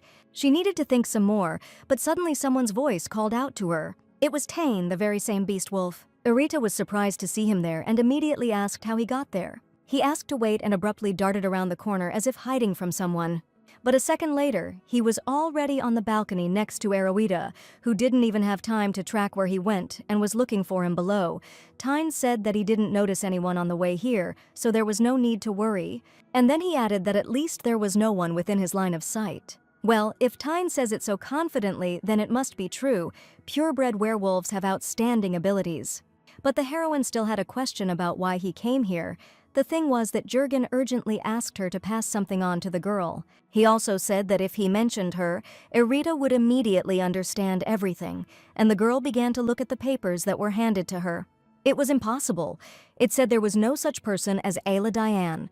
Baron Diane and his wife had only one son, Eli Diane. They had no other children. Arita was in complete shock.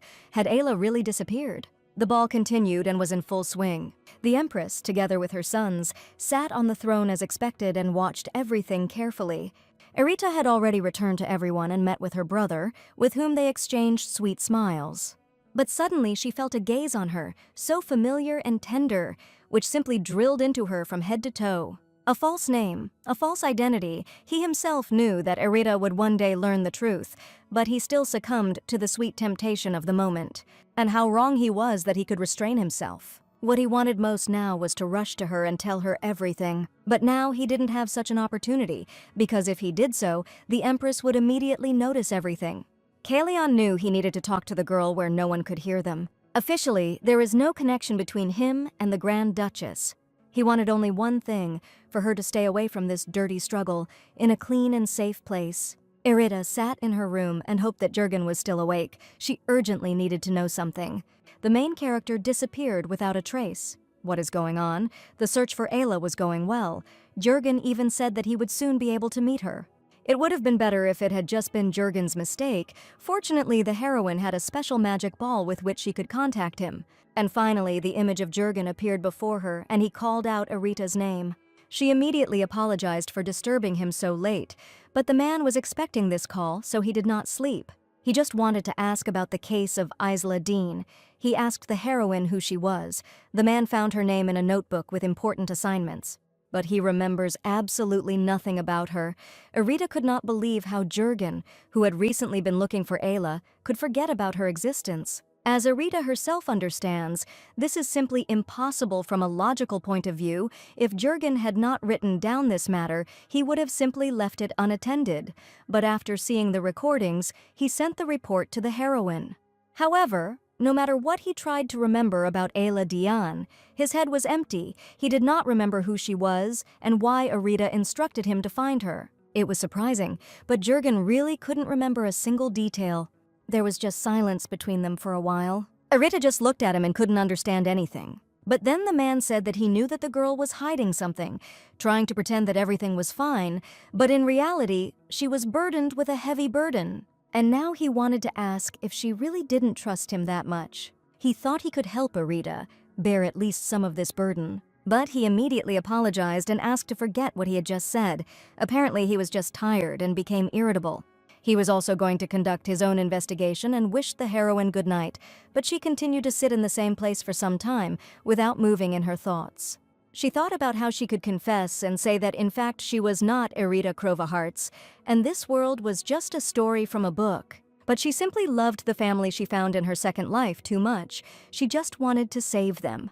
She knew for sure that it would not be easy, but the heroine did not imagine that it would be so scary and lonely. She is scared. She does not understand what is happening and cannot stop the flow of tears that flows from her eyes like a stream and interrupts her thoughts.